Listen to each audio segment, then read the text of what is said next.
Welcome into the MPW Digital Pregame Show, preview show presented by Walk-On Sports Bistreaux. Number 13, Ole Miss is back home again Saturday for its Southeastern Conference home opener. The Rebels now 3-1 overall, 0-1 in the SEC. After a 42-21 loss at top-ranked Alabama, are set to entertain number 13, Arkansas, Saturday at 11 a.m. at Vaught-Hemingway Stadium. The game will be broadcast nationally on ESPN. Arkansas's 4-1 overall, 1-1 in the SEC after a 37-0 loss. At number 2, Georgia, this past weekend in Athens, the Razorbacks opened their season with wins over Rice, Texas, Georgia Southern, and Texas A&M before being humbled by the Bulldogs. Today on the show, we'll break down X's and O's with MPW Digital's resident football expert, Pete DeWeese. We'll talk about the week in the SEC with the next round's Ryan Brown. Jeffrey Wright of 92.9 ESPN in Memphis will join to discuss Rebels, Razorbacks, and the National College Football Picture, and Barstool Sports' Ben Mintz. We'll look at both the college weekend schedule from a betting perspective. But first, a word from Walk-Ons.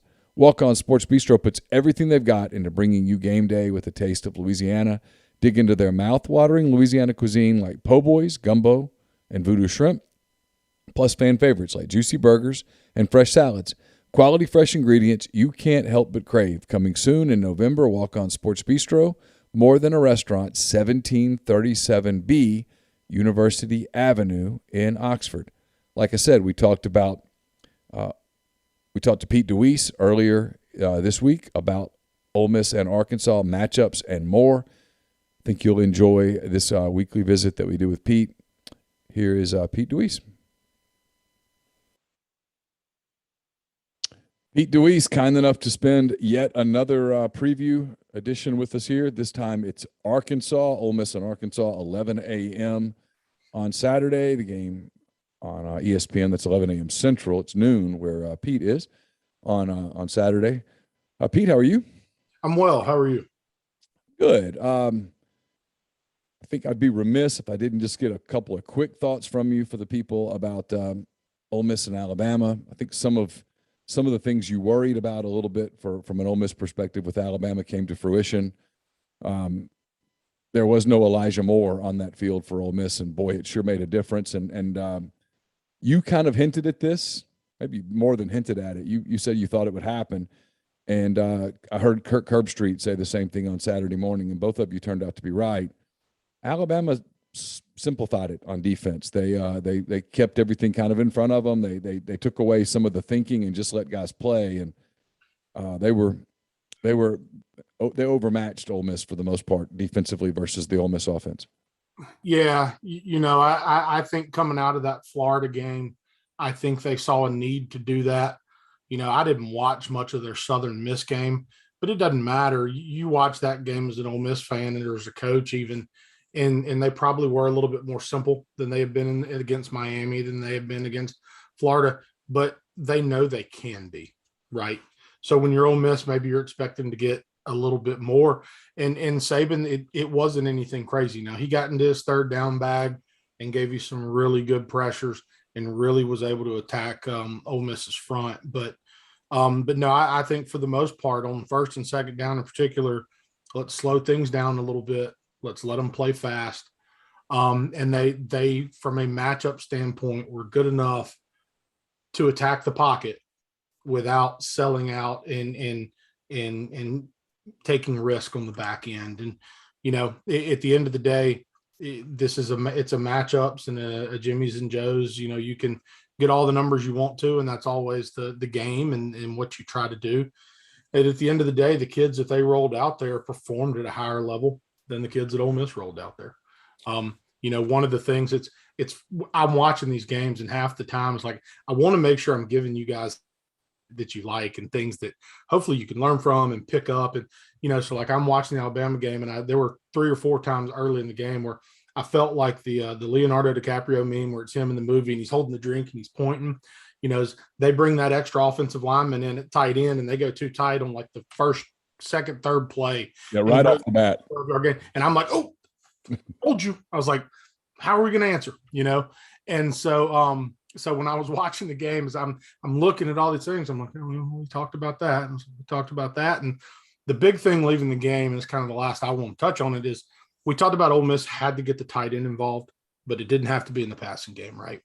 And you go back to the first drive, the 4th and 1, they go split zone. They ask the tight end to come across the formation and to block the edge defender. He didn't get there. And the defender got inside of him. The outside safety fit it perfectly. And, say what you want, because I know there were people saying, why is it one of the lighter backs and not Snoop, not the bigger back? Bottom line is very little movement up front. And the tight end was not able to hold his own right there in a crucial situation. And Ole Miss is off the field on 4th down, and Bama's got momentum. All right, let's if you don't mind, I'm ready to turn the page, because I think this game Saturday is just fascinating on a number of levels, because Arkansas took one on the chin there in your state in Athens, 37-0 against a Georgia team that is absolutely a national title contender. Ole Miss, as we know, lost a 3-touchdown game in Tuscaloosa against a team that's a national title contender. When those two teams meet up, it will be epic, especially the second time when they're playing for real. But both of these teams kind of go back home on Saturday night and they lick their wounds and they look at each other. And I have a feeling that Ole Miss looks at Arkansas and goes, this is one we can get. And I think Arkansas looks at Ole Miss and goes, this is one we can get, because of some matchup issues. I don't know kind of how you want to start this. I'll start with giving you a couple of thoughts that come to mind about Ole Miss right now against Arkansas. And I've watched a lot of Arkansas this year. One is, I think I know, and I think you know, and I think I could go ask the woman down the street who watches very little football what she knows, and I think she could pretty much roughly tell me the Arkansas game plan, which is we're going to run it at them. And we're going to run it at them. And then when we get through running it at them, we're going to mix a little misdirection, but we're going to run it at them. And we're going to see if they can come, we can get them out of that, or if they want to stay in this 3-2-6, because if they want to stay in it, we're going to run it all day. And with Jefferson, it's another runner. It's not 10 versus 11. It's 11 versus 11. He can turn the corner. He's a big boy. He's not the greatest passer in the world, but he's just adequate enough of a passer that you have to take him seriously. I think 59% completion on the season. And oddly, he can throw a deep ball. A lot of quarterbacks, can't throw the deep ball, but they can get you. It's kind of like the kid at Mississippi State. You don't have to really worry about the deep ball, but he's pretty accurate. And you got to worry about him. He's a competitor. And Jefferson's a real competitive kid. He can run, and he'll throw that deep ball. And they've got an elite wide receiver. They've got a stable of backs. They've got a big front. And a lot of what Georgia did to Ole Miss, to Arkansas, Ole Miss can't do, because they don't have those cats up front. And so that's an issue. And then the other one, and then I'm going to shut up and let you go because they want to hear you, but I want to get – there's a couple things that really bother me. The other thing that bothers me is I am a little concerned for Ole Miss about, can you give Corral the time that he needs to make plays happen? And is there anybody right now in that receiver core against a pretty good Arkansas secondary and a great safety in Catalan? Is there anybody in that receiver core that can create plays on his own to get open athletically, where the whole game is not this kind of a laborious scheme to get receivers open, because that creates so many opportunities for a mistake to get made. And when that happens, a game like this can turn. And I do think this is potentially a really close game. I think I personally think it's a matchup nightmare for Ole Miss across the board. Okay. That doesn't mean it's not a winnable ball game. I think you look at what they have done since there. You look in particular at what they've done this year, and Ole Miss inherited some talent, right? They got lucky with Corral. They got there, and all of a sudden it was, here's a kid that has been on the shelf, was thinking about leaving, and all of a sudden you're just like, holy cow, and he fits the system. And there were Ely, and there were other kids there that were certainly talented. And you could probably look at the Arkansas roster and go, okay, there were a couple young kids that could run, that they had been able, to go down into Texas and pull some kids, and the occasional Florida kid, but probably wasn't as talented of a roster. But what's ended up happening, kind of, I think, with Arkansas, particularly their offense, is the culmination of the big bodies that Sam Pittman wants and the speed that Kendall Briles wants. it's there. And when I started really looking at this, especially on the defensive side of the ball, how many upperclassmen they have. They have a ton of juniors, redshirt juniors, seniors, and redshirt seniors that have a lot of ball under their belt. And so on both sides of the ball, they play with a lot of confidence. And I think Ole Miss, I can't tell you how deep Arkansas is. Their offensive backfield, I mean, what, 5 running backs? There are 4 running backs that'll consistently play in every game. Yeah. But I can't tell you defensively. I don't know if their depth is the same. Now, I think they probably have more linebackers than Ole Miss has. I don't know what their secondary depth looks like. I don't think their secondary is as deep as Ole Miss is. I think they're deeper than Ole Miss on the defensive line and certainly at linebacker. They've got a stable of guys at linebacker. Yeah, they'll go from 2 linebackers to 3 or 4. Yeah, and a lot of them are kind of clones, but they're all productive. They show up, they make plays. They're really well coached. You can just how fast they fit things and read things. And just to be completely transparent, I am and have long been Arkansas is my worst nightmare opponent for Ole Miss. Like I was on the sideline for the 7 or 8 overtime game? 7 overtime game in 01. 7 overtime game in 01. I'm on the sidelines for that. And the emotion on that sideline, just up and down and back and forth the whole time. I was in Fayetteville for the train wreck the next year. When that was some of just the weirdest things I've seen happen in the football game. I think it was Ronald McClendon. Goldie fields a kickoff, and 3 steps into it, it's like his knee comes up and hits the ball. It pops straight up in the air, and it's weirdest turnover I've ever seen. I think you and I have talked about this. The 4th and 25, I was at the wake after my father's funeral. Like, there's just nothing about playing Arkansas that feels good to me, and it hasn't since the first year I stepped on campus in Oxford. And so I go through all this as kind of the Arkansas, like they're the one that's in my head maybe. But even when you watch the film, there's things, there are things that show up. So let's kind of get to that and talk about some of it and some of the things that I see. So, first I kind of want to start looking at the Arkansas offense. And some of the things that I noticed, the Browse family tree is branched out, right? Is last year people talked about, here's, Kendall Browse, who, he and Lebby are eating Thanksgiving dinner together if they're not coaching ball games, right? You've got, Lebby's married to Kendall's sister, I believe. They're great friends. I mean, the two of them. Great friends. Kendall worked for Lane for a short bit, which is what led to his bringing Lebby on board is because he saw the things that they were doing in that system and the things that Lebby had taken to UCF with him. But it's not like at Ole Miss where it is Lane Kiffin and Jeff Lebby have combined their schemes to make something that's become very potent, right? Kendall has branched away from just what they were doing at Baylor, and he's added different pieces, whether it's from Lane or from his time at Florida State or what he's got with Sam Pittman. And I don't know a ton about the whole staff. I will tell you this. A lot of people like to laugh when they hired Pittman.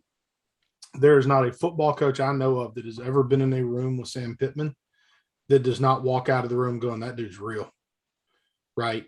And I know the 2 times I've been in the room with Pittman, I've been blown away by his energy, okay? And so when I think you see that energy in the way his team plays, you certainly see it in all the videos of the post-game locker room. I feel like, he was a guy that when they hired him, my thing was, if they hire the right people around him, he'll be successful. I believed that, right? And he was in a situation where they opened it up and they said, we had to open the bank for you. We're going to break it open, go get the best you can. So he goes out and he gets a really good young offensive coordinator. He gets Odom, who comes in, who has experience as an SEC head coach. So that put him on the opposite side of the ball. And so, it puts him in great position. Well, this past year, they added Cody Kennedy as their offensive line coach. Cody's a young, really talented offensive line coach, very highly regarded. And Sam Pittman, who is widely considered one of the top probably 5 offensive line coaches in the country, is not going to go hire a guy that he doesn't with 1,000% stamp, right? And so you see between what they're doing, with the scheme and what they're doing with the bodies they're playing with and the way that they're coaching those kids, they're doing a good job, but you're seeing some deviation. And some of that comes from the style of quarterback that they have right now. And I think a lot of people think of Baylor and they think of throwing it all over the place. And it's a lot like Ole Miss, where they put up big numbers in the passing game, but they always were really good running the football because of what they did from a formation structure standpoint, from a tempo standpoint, and how they attacked you in the passing game, very much like Ole Miss does. That's changed a little bit now with KJ. He's a big-bodied kid. I mean, he's a tight end that can run the football and has really good touch down the field when they need to throw the football. So he has tweaked some things to accommodate the skill set of his quarterback. When they have success, they love to get into their tempo game. A lot like Ole Miss. They hit a big play, they're right back on the ball, they're into something. Another thing that you see a lot out of that family tree of coaches, you see it with Ole Miss, a lot of drive starters. There's motion, there's a shift, there's eye candy. They want to see how you react to things. It might be setting up something later.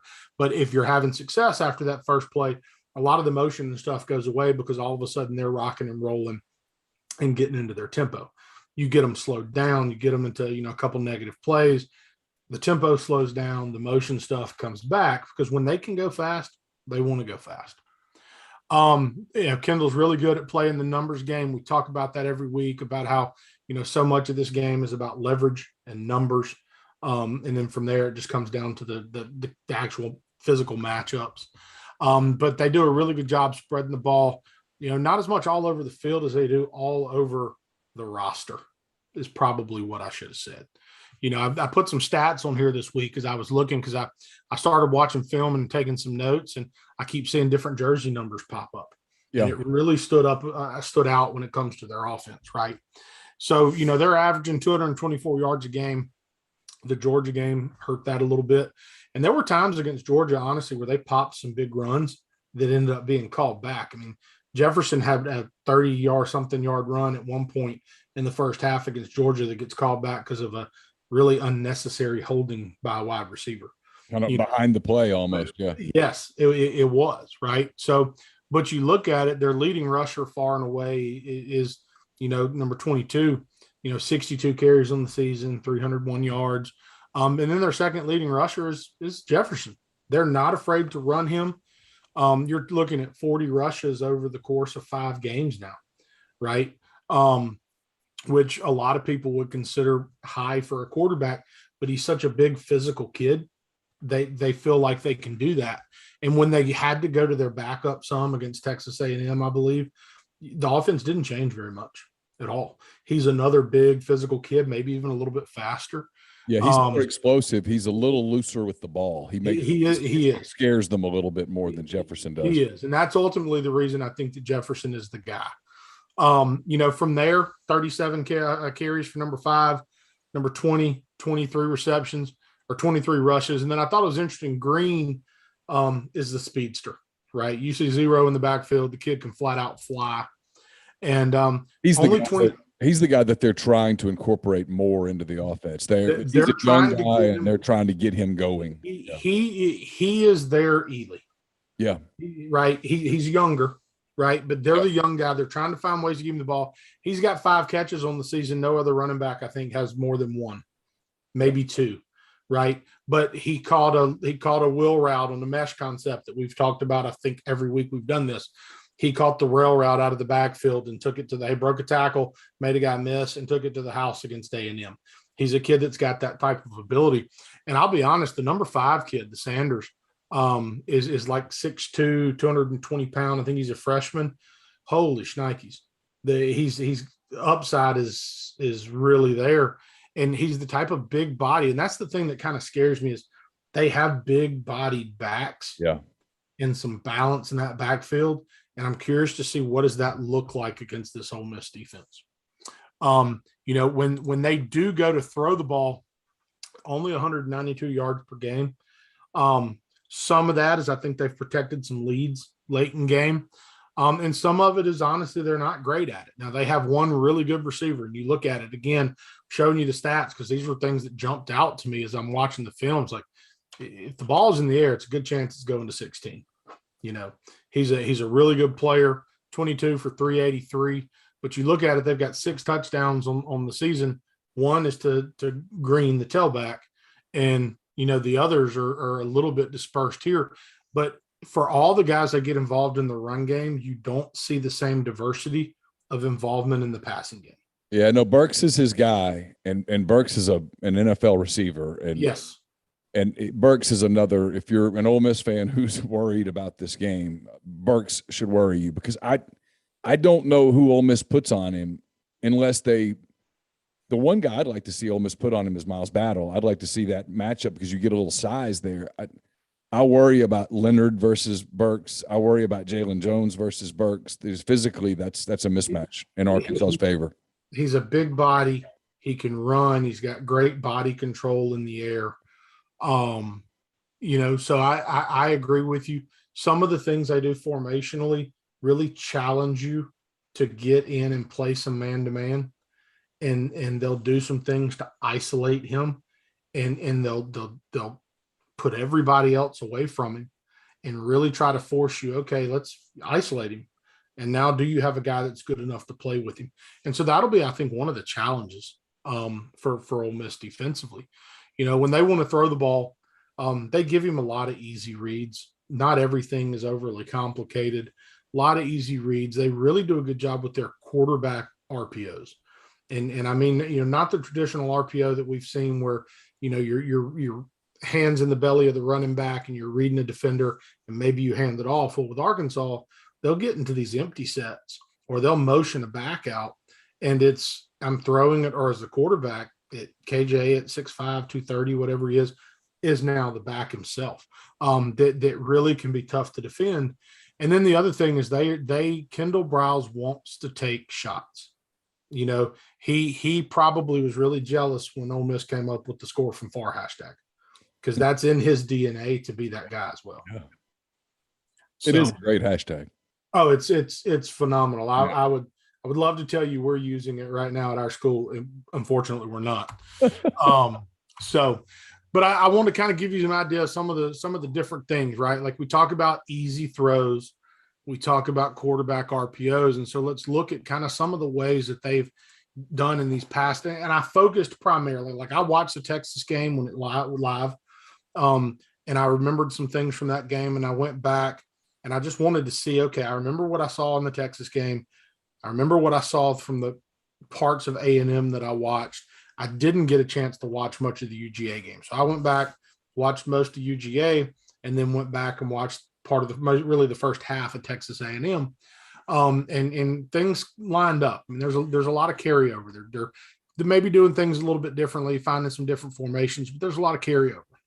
So they'll get into formations like this, and here they take the big tight end and they park him by the offensive line, but they'll isolate that single receiver over there, challenge you to play man-to-man, and give him some type of an easy, quick game route. It could be something that's signaled from the quarterback, something that's signaled from the sideline. But like I've got it drawn up as a slant here. It could easily be a hitch, a speed out. It could be a fade ball. It could be a 10-yard bench route, right? It could be a lot of different things. And then away from it, they're just giving him a really easy concept to read, okay?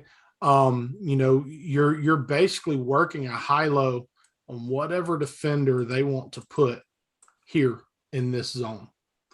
If you take a linebacker and move that backer out of the box, you open yourself up to potential quarterback run game.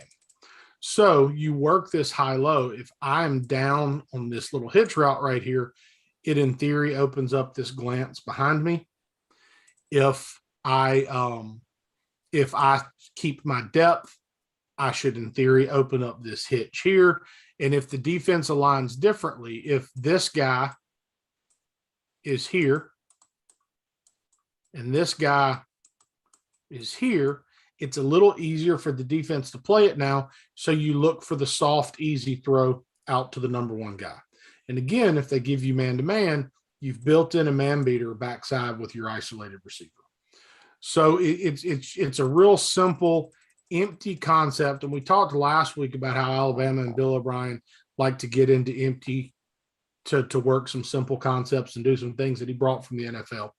Well, what you see with Arkansas is a lot of the same stuff, but now it's more with quarterback run built in, more so maybe than some of the NFL concepts that you would have seen last week. Okay. Like they ran this against Georgia a couple times, hit underneath. They hit here one time, and he was looking for this once and ended up, I think, having to scramble. Another example, something else that you see is they're not afraid to jump into kind of, somewhat exotic formations, right? You jump into this 4x1, this quads look right here. And again, you isolate your best player on the backside and you dare a team to give you man-to-man, and you trust that your receiver is going to win that matchup, right?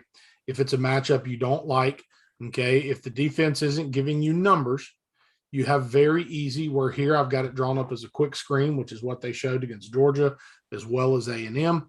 You can also build in true passing concepts. It's very easy to take, basic offensive plays like spacing and build the same layers in and try to flood the defense with some different routes. But again, you've now also made the defense answer questions about what are they going to do here to account for that. And a lot of what you see in every game from Arkansas is them having success, finding ways to run him with the football. And there's a couple of ways you can do it, right? In my mind, there's three real ways. You can scheme up and block a play and just simply replace the tailback with the quarterback, right? That's option one. You block power or counter, and the quarterback is the tailback. Two, you add a read element where it's zone read. He's got an option to keep or give. And then the third one is this. You try to create a friendly box where now you have a numbers advantage, and it's real simple for the quarterback. Do I like my picture on the outside? No, I'm running the football, because if I don't like the picture on the edge, then in theory, the picture in the middle now is clear for me.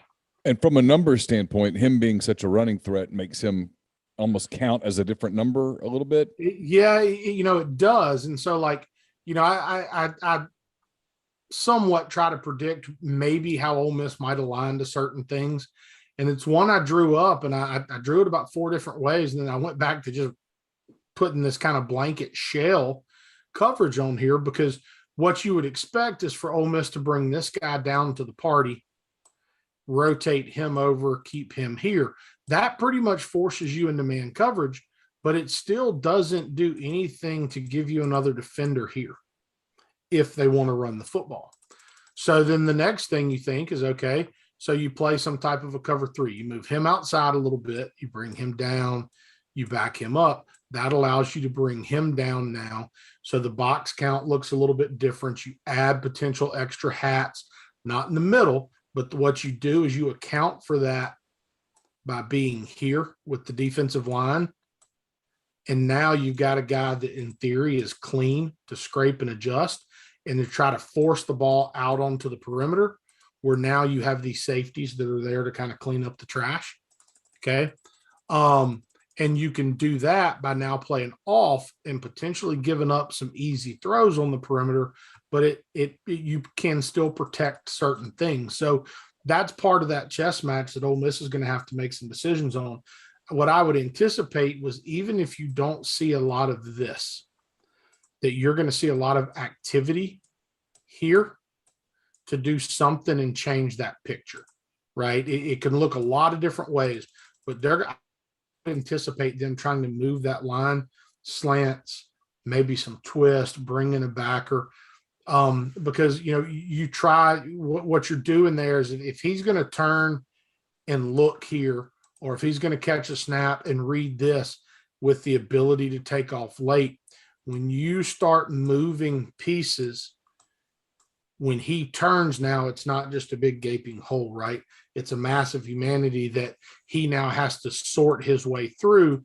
And by the time he finds it, you hope that your guys have found and been able to fit and react to what they've seen as well. So I would anticipate seeing some movement when you get these type of empty sets. Really simple, but this is the same kind of thing. They did this against Texas A&M.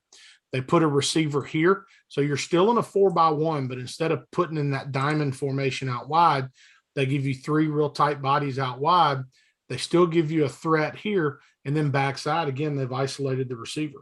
So when they did this against A&M, they got the look they want. They got man versus man. And whether it was signaled, pre-snap design, they sent him vertical. And so you're talking about, Burks or whatever, now down the field, one-on-one matchup. And when you watch KJ Jefferson, he struggles on some of the intermediate stuff. He's sometimes behind when he's trying to drive a ball into a slant window.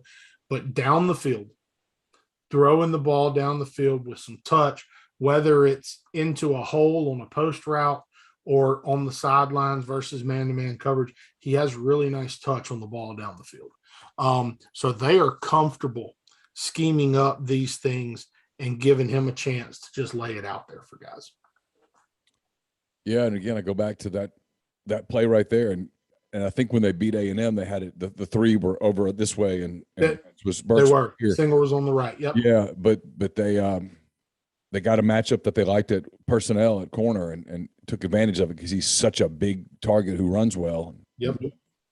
From an Ole Miss standpoint, I worry about when Arkansas can get that. Who tries to guard him? I know I'm being repetitive, but no, a lot this week. It's one of the things that I said last week was, Ole Miss is going to have to show they can defend the deep ball because, they'd shown to struggle against it a little bit, trying to play man-to-man against Austin Peay and some of these things. It's a different body now. This kid can go get it. So they're going to have a good plan there.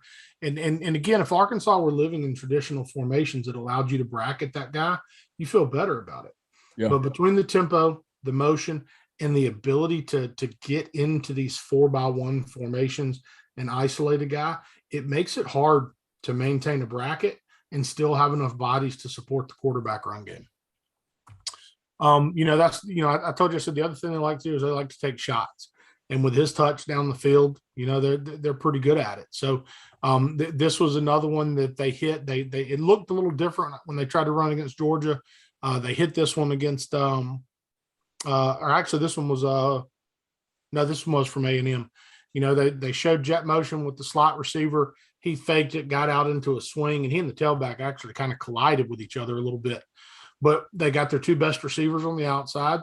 They're pushing them vertical down the field. If you're playing soft coverage, it's probably a choice route where the receiver has the ability to stay vertical, sit it down at 12 yards, kind of a stop, or maybe even break to the post a little bit.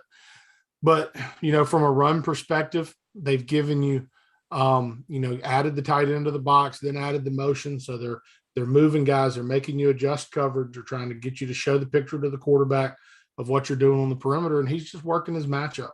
And he's trying to throw it up and take the shot. And then, like I said, this is something maybe not presented like this, but this is the type of thing that you're going to see Kendall do 3 or 4 times in the first half, if not more. If they're the more success, obviously, the more they do it, or the more they're down and they need it, the more they're going to do it. That being said, they're not afraid to throw full field concepts. I wouldn't go into it thinking that they don't trust Jefferson to read full field concepts. When they are throwing full field stuff, a lot of it's down the field to me. Okay.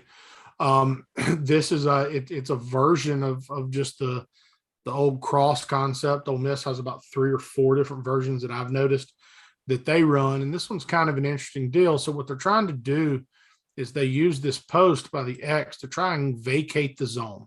So whether that means clearing that safety out if he's got a deep player, or clearing the corner out if they're spinning the safety and getting into some type of a rotation. So you're trying to void that third of the field.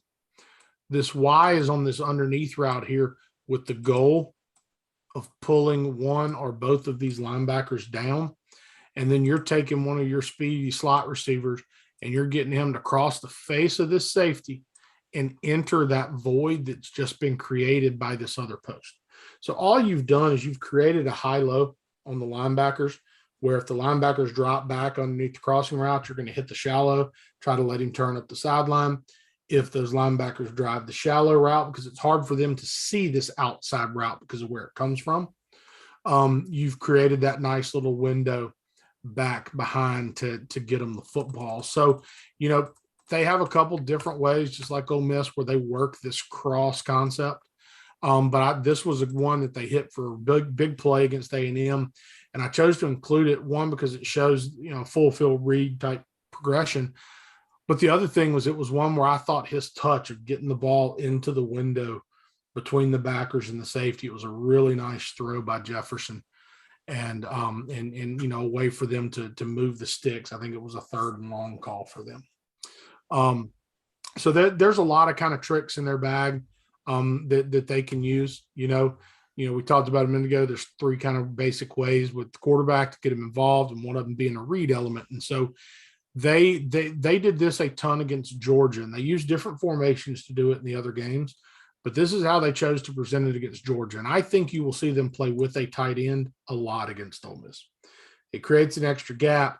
It forces you to bring an extra hat down. I was going to say, is it technically kind of forcing you out of the defense that you're wanting to run? It's hard to run 3-2-6. That's what they want to do, right? They want to get you, they don't want you to be able to play soft. They want you to have to bring some of those guys down. And it's like we talked about, when Alabama gave you 2 tight ends, how's Ole Miss going to respond? Arkansas is going to play the same game. They're going to do some things where they're putting 2 bodies in there that can block. And I'll show you an example here in a second. But I think you're going to see a ton of whether it is hand in the ground tight end or backed off the ball in that kind of sniffer position. I think you're going to see a ton of it. And one of their kind of base run plays, would be your traditional zone read. What they like to do, especially with number 22 here, because he's a kid that's got some burst to him. He can really run. I think it's the same thing if Zero's in the backfield. Right, maybe 5, and some of the other guys are a little more downhill. But with 22 and 0, they work this outside zone similar to what we saw Louisville do. And Ole Miss played it very well against Louisville. At times, Alabama ran it the other night, and the bodies were different. It didn't look the same, right? And Arkansas is probably somewhere in between from an offensive line standpoint. But they're stressing that zone, telling that back he can get to the edge, he can find a seam and get vertical, and then they're arcing this tight end to take whoever's responsible for this alley, and then they're going to read this guy. And if he plays the back, then Jefferson's going to keep it. So now the question is, how does Ole Miss choose to fit the run scheme, right? If you leave the end on the outside and have him squeeze, then you lose a gap somewhere on the interior. In theory, you can have him fit this gap, but now you are telling this guy who's getting blocked and the safety that's back here in coverage that they're now responsible for this gap and responsible for the quarterback when he pulls it. If you're comfortable letting the team nickel and dime you, you can play that way, right? You're in 3rd and short, 3rd and medium, and you need to get off the field. It's hard to use that type of scheme defensively. So now you have to put him on this inside gap, and you can do what's called exchange gaps, and it gives you here on the quarterback. Well, now you're down a gap. You need to put him here. He can be here. Now you have to get this linebacker into this gap, right, and you need him now to come force the ball back inside, which can be a mismatch on this offensive lineman if the offensive lineman plays it well. The one thing I'll say is I think, watching them against Georgia and Texas A&M, you're talking about 2 pretty good defensive fronts. Yeah. The size of those teams are not what gave Arkansas problems at time. It was the athleticism of their front. Yeah. So if there's one thing that I think when I look at the Ole Miss defense and I think to myself, there's their chance, it's using their athleticism, it's moving the defensive line, and it's trying to out-athlete the front from Arkansas. Sam Williams has to show up. Yes. Oh, he does. Yeah, gotta play. without a doubt. And they 1000% better get some productivity out of the nose. Yeah. He's going to have a good game, whether it's winning a gap to make a play or controlling a gap to let the guys behind him make a play. That they have to have a really good game on the interior, in my opinion. Yeah, whether it's Bivens or Iton or Katie Hill, someone's got to emerge on Saturday and play. Yeah, for sure. The same concept. Like I said, they like it so much they're going to window dress it. They're going to give it to you 100 different ways. They after running it a few times against Georgia, they came back and all they did was they added the motion. Again, they took one of their best receivers, motioned him into the backfield, brought him back around to kind of give the illusion of a triple option look. So now again, you're back in that game of let's make the defense adjust and communicate and react. But all we're doing is running that same base concept, reading that same end, and getting back into one of the same schemes that we've done 100 times now. So that they do a good job of taking the base stuff that they want to do, finding new formations and wrinkles to do it out of, but really trying to get him free and get some vertical seams in the run game. Another one that they used against Georgia was they got into this look where they essentially put two tight ends, one right behind the tackle and one right outside of him. Okay. There's a lot of things that can happen here. You can run straight up zone this way and give it to the tailback. If you put the tailback over here, you can run that same scheme we were just looking at where the tailback is here on the zone now, and you can arc both of these guys with reading the end, and the quarterback has a chance to keep it, and you've created extra hats for him. Here, what they choose to do is use a little bit of eye candy. They arc this guy outside, okay, and they divide the front with this old school ISO from the second fullback. They take the quarter or the tailback, they do what's called bash, which they bring him in front of the quarterback and they fake the run to him. And this appeared to be a true pre-called quarterback run. They could have been reading a linebacker. They were not reading a defensive lineman. I think it was either a numbers read where he's simply counting, do we have more bodies out there than the defense if they do hand it off? Or it was a predetermined run where he's now faking here and then he's following. These are the type of things I think you'll see a lot of on short yardage. They'll do it some on like second and long, trying to get into a third and manageable situation if they think it's right against your defense. But they really like this stuff in short yardage situations because he's a bigger body than all of their tailbacks. And they're not afraid, like we talked about, they're not afraid to put the ball in his hands and let him be a runner. So, yeah, he's 60 pounds bigger than a couple of their tailbacks. I mean, he's a big kid, yeah. He is a big kid. And it's funny you mentioned that about athleticism. I was reading some notes out of Fayetteville earlier today. They've got Cunningham at left tackle, 76, who's played a ton, but is not the most athletic guy in the world, big guy. And they've got a redshirt freshman, St. John, who they really like. And I think you're going to see him play more this week. Was a highly recruited kid who's redshirted last year. He's going to play more athletic. I mean, to your point, they see that too when they look at the film. Hey, we've got to be a little more athletic. We have a couple of young guys. Let's play them. Yep. That's going to be interesting on the road in the SEC. It is, and it's not a bad week to get into them because while the Ole Miss front has been good all game, obviously last week being the exception, they haven't been dominant. So you talk about trying to get some guys involved. It's a good opportunity to do it. I just wanted to talk a little bit, about the Ole Miss or the Arkansas defense, and really what I wanted to talk about was I think Ole Miss fans have this kind of misnomer when Ole Miss goes to Fayetteville last year and it's drop 8 all over the place. And, everybody talks about, they dropped all these guys. They rushed 3. It really confused Corral. And it did. That's not the Arkansas defense. That was the Arkansas game plan. So the really interesting thing to me is going to be what's the balance this year in the game plan from Barry Odom. By nature, that they are not passive. They dial it up. They get after you. And you can tell by the way he calls the game that Barry Odom has a ton of confidence in his second and third level defenders. They have a handful of linebackers that are almost clones of one another, and they're all really productive. They're well coached. They get a lot of things done. They really like their safety for good reason, but he trusts his corners and he trusts his other safeties, and they will play a lot of man coverage.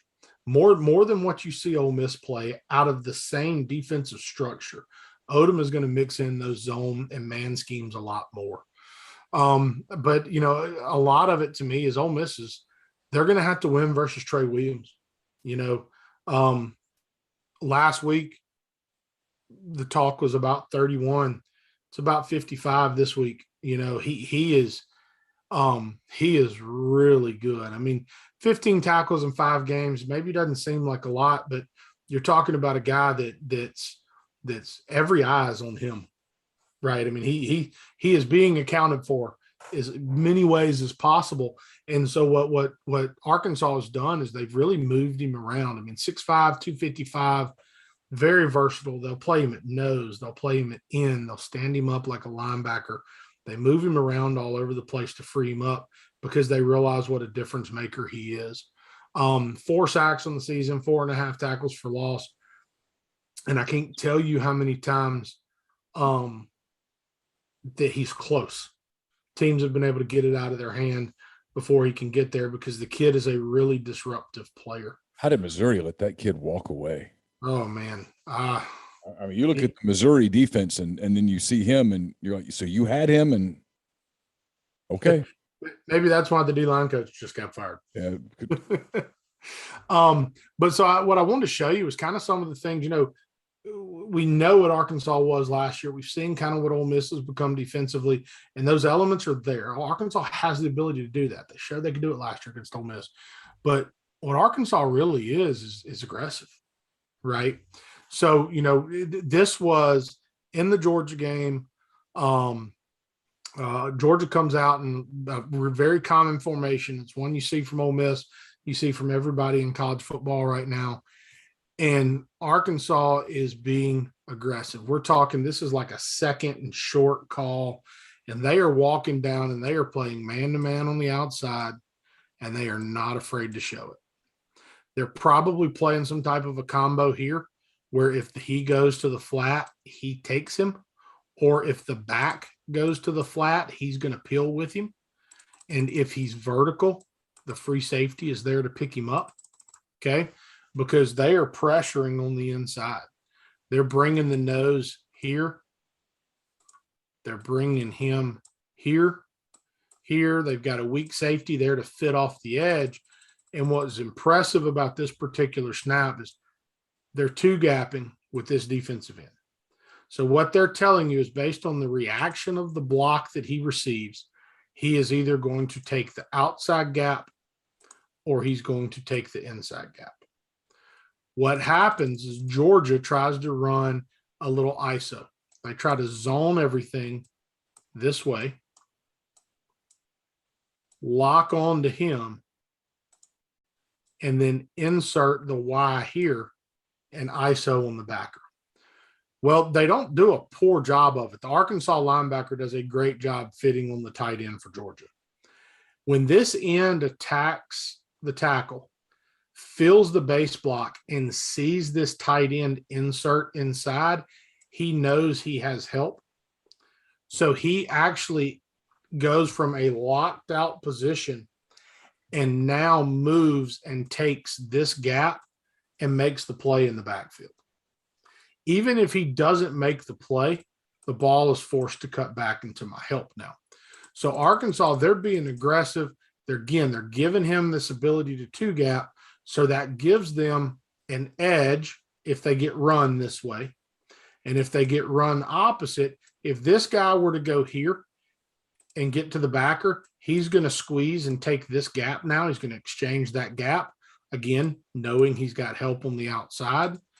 But because he gets a base block that's trying to turn him out, and because he sees this tight end insert, he folds back in to make the play.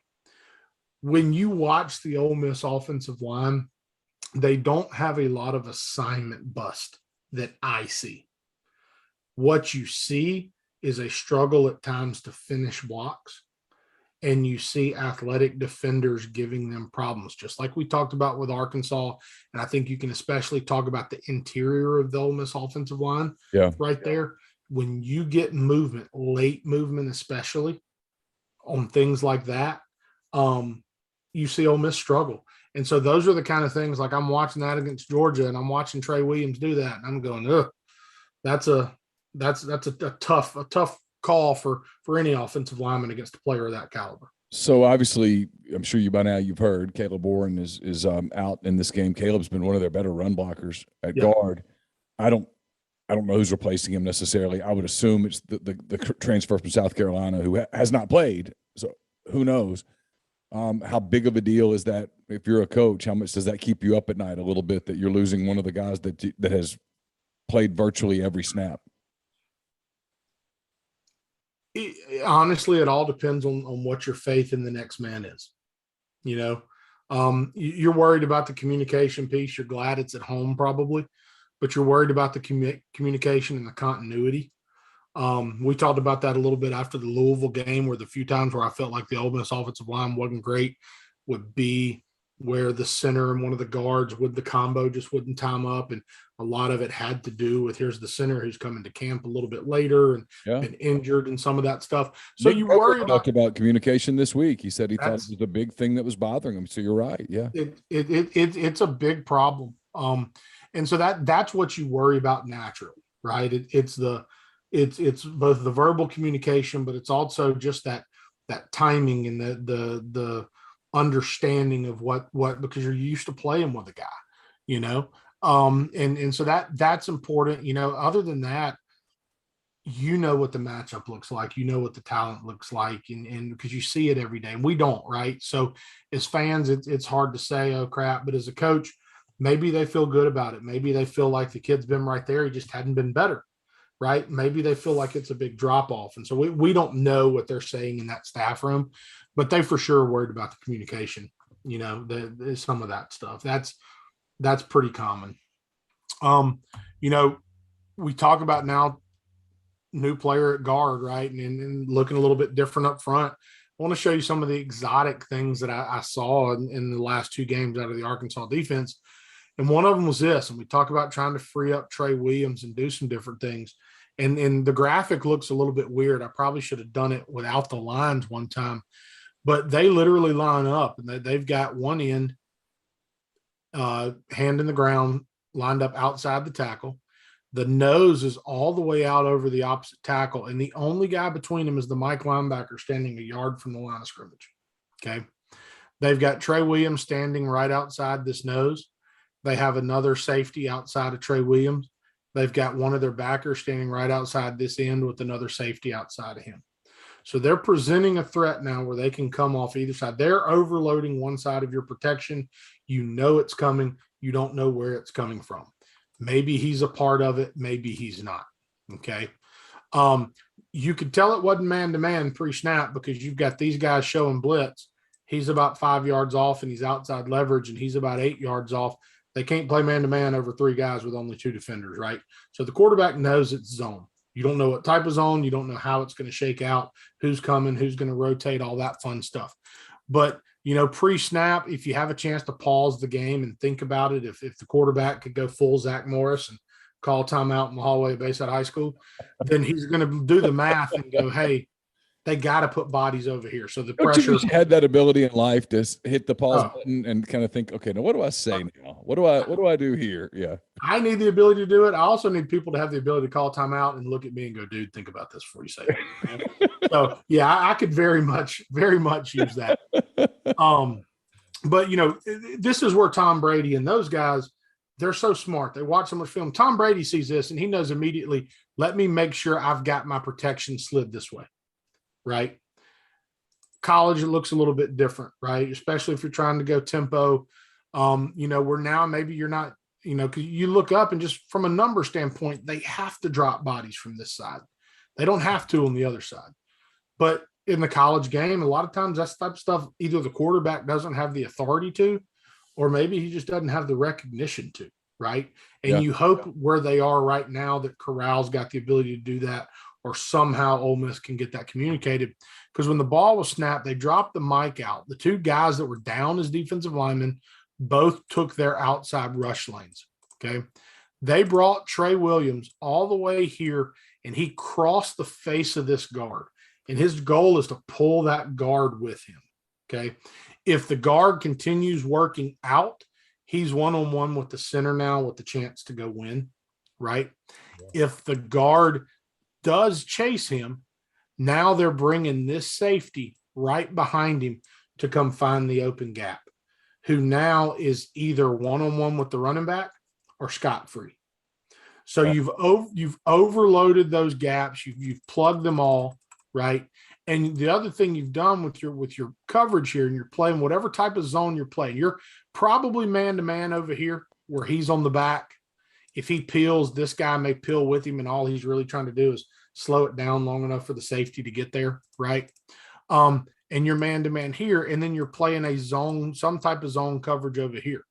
Well, the other thing you notice, if the quarterback has to rush and evade the pocket, you funneled him to your zone, right? There's nowhere for him to go if he goes here, because this guy's whole job in life is contain the pocket, okay?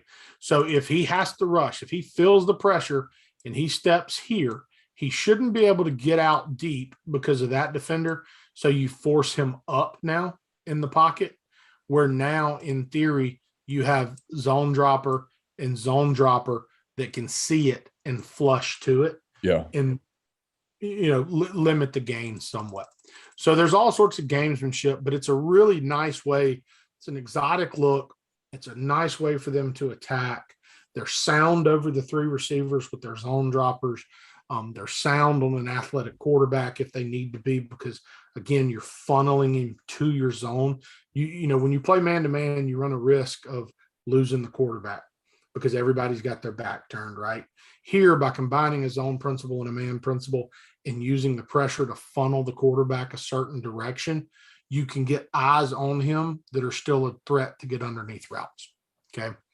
So that was on like a 3rd and 4 against A&M, okay?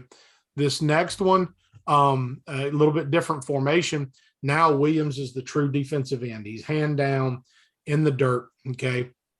And they have him, this is on I think a 3rd and 6, 3rd and 7 type call.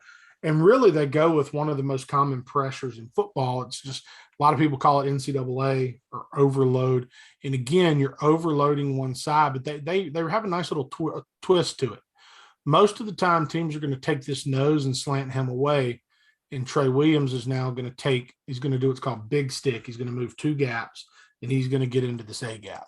Well, because of his athleticism, they actually bring the nose to the overload, and knowing he is athletic enough to come around that, get into this A gap, and still be quick enough to get there and be an effective part of the rush. They bring this backer right off the edge. He is in theory responsible for B gap, but if everything sets wide, he'll take B gap. And if this tackle goes in, he will come off his butt now, right? So your landmark is constantly evolving as the play moves as a defender and as part of the stunt. So he's going to be off that gap, and then they're bringing this safety off this gap. And they showed a little too high look here. What they're really doing is they're getting into just true cover one. They're man-to-man across the board. He's man-to-man on the tailback, rotating the safety high, and they're counting on their pressure, getting home and giving you problems or forcing you to get the ball out quick into man-to-man coverage. And then, I think the last one that I drew up for you was one that I really liked. And this is where things, again, get a little bit scary, because now they've taken Trey Williams and he stood up. He is a true linebacker now. And they have shown snaps where he has been in coverage. So it's not a one-trick pony where he's blitzing, he's just standing back there. No, there was one against A&M where A&M's in like a bunch set, and Trey Williams is standing up as a defensive end, and when the ball snapped, he turned collision to receiver and dropped. And that's what's going to make him a lot of money in the NFL. For sure. Is that he can be effective in the pass rush, but give you enough in that drop game. Okay. So what they do here is they take this Mike, they walk him down. He's standing up. He's a glorified defensive lineman. And again, now they're overloading the interior.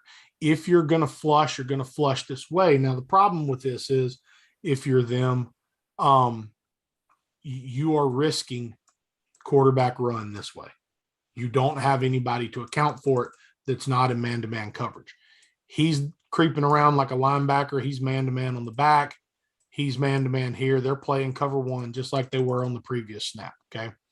They took this Mike, and he is going to run through the inside shoulder of this tackle and try to set a pick, pulling this guard with him. He is coming right off his butt into A-gap, and if that guard gets pulled, he's potentially free. If he steps up to protect on either one of those guys, you have now freed him up to spy for quarterback evading the pocket or a screen, okay? But so right there, you've got the Mike trying to pull the guard over and attack the leverage of the tackle. He's coming off his butt. Now they're going to slant the nose here. They're going to put the end right into his B gap. And it looks like interior pressure, right? Everything about the quarterback is telling him, I can't step up in the pocket. So if I have to get out this way, I'm working right into the hands of the best rusher on the field, right? You know, what we talked about, like I said, is if he gets out the other direction, life looks a little bit different. They have to hope that the back's in protection. And we gain him as the hat now to clean up on the quarterback. But they're hedging their bet on you sliding your protection this way is what they want when they show this, okay? Because if you do that, that puts him here,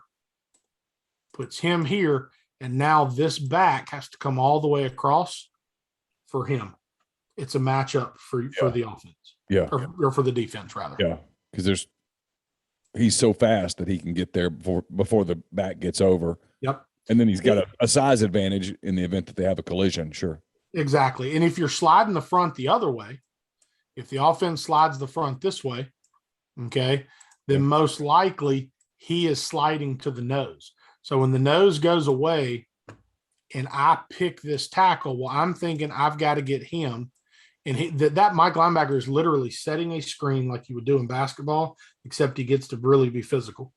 So that if that guard slides down to take the nose, I set the screen and he's going to come free right there. So they've got some really good answers in their bag of tricks when they get you into third down. This was like a 3rd and 10. They are not the passive defense you saw last year. It's why I want to see whether Ole Miss can run the football on them, because so much of Ole Miss's problems last week, Pete, where they got into 2nd and 11, 3rd and 9, and against Nick Saban, it's a recipe for disaster. Inability to win on first down really hurt Ole Miss last week. And so I'm with you, seeing if Arkansas choose to give them the drop 8, right? And that's the game plan defensively for Arkansas. Ole Miss has to prove that they can run the football into it and that they can do some screens and some little things to stay ahead of the sticks. If the concern has to be that if Arkansas can control the line of scrimmage with their 3 down linemen and their 2 inside linebackers, life gets very hard for Ole Miss. I can't decide if they need Arkansas to get greedy and try to pressure, because I think Arkansas is good at it, or if they need Arkansas to play that 8-man and just let them take the underneath stuff, because now they've proven that they can, right? I still think you can. I know there were people by the middle of the first quarter last week ready to fire guys. These coaches, they didn't forget how to coach last week. You can say they got out coached all you want to. They got out Jimmy'd and Joe'd, right? And there's games that you win 55-0 that you go back as a coach and you watch on film and you're really disappointed in some calls you made and decisions you made. And there's games that you lose where you go back and you look at it and you go, you know what? We made the right decision. We made the right call. And I know that's been part of Kiffin's talk about all the 4th downs and stuff. There's times where things that you see as a fan and maybe the perception of what you see when you're hearing announcers talk on television, and God, I hate announcers because they're usually wrong. But when you listen and you see, the perception on the outside is, man, they just got out coached. Well, the reality is Nick Saban may be sitting in the room going, boys, if we didn't fit this any better, they convert this first down and the game opens up 7-0. You know, that is the reality of being in the film room and being part of a coaching staff is there are big wins where you walk off the field and everybody's like, man, you played great. And you're going, no, we didn't. We got lucky. You know, that's just the reality of this game. And so I'll be real curious to see, you know, I think how Ole Miss chooses to attack in some way, shape, or form is going to be dependent upon how Arkansas chooses to attack them on both sides of the ball, right?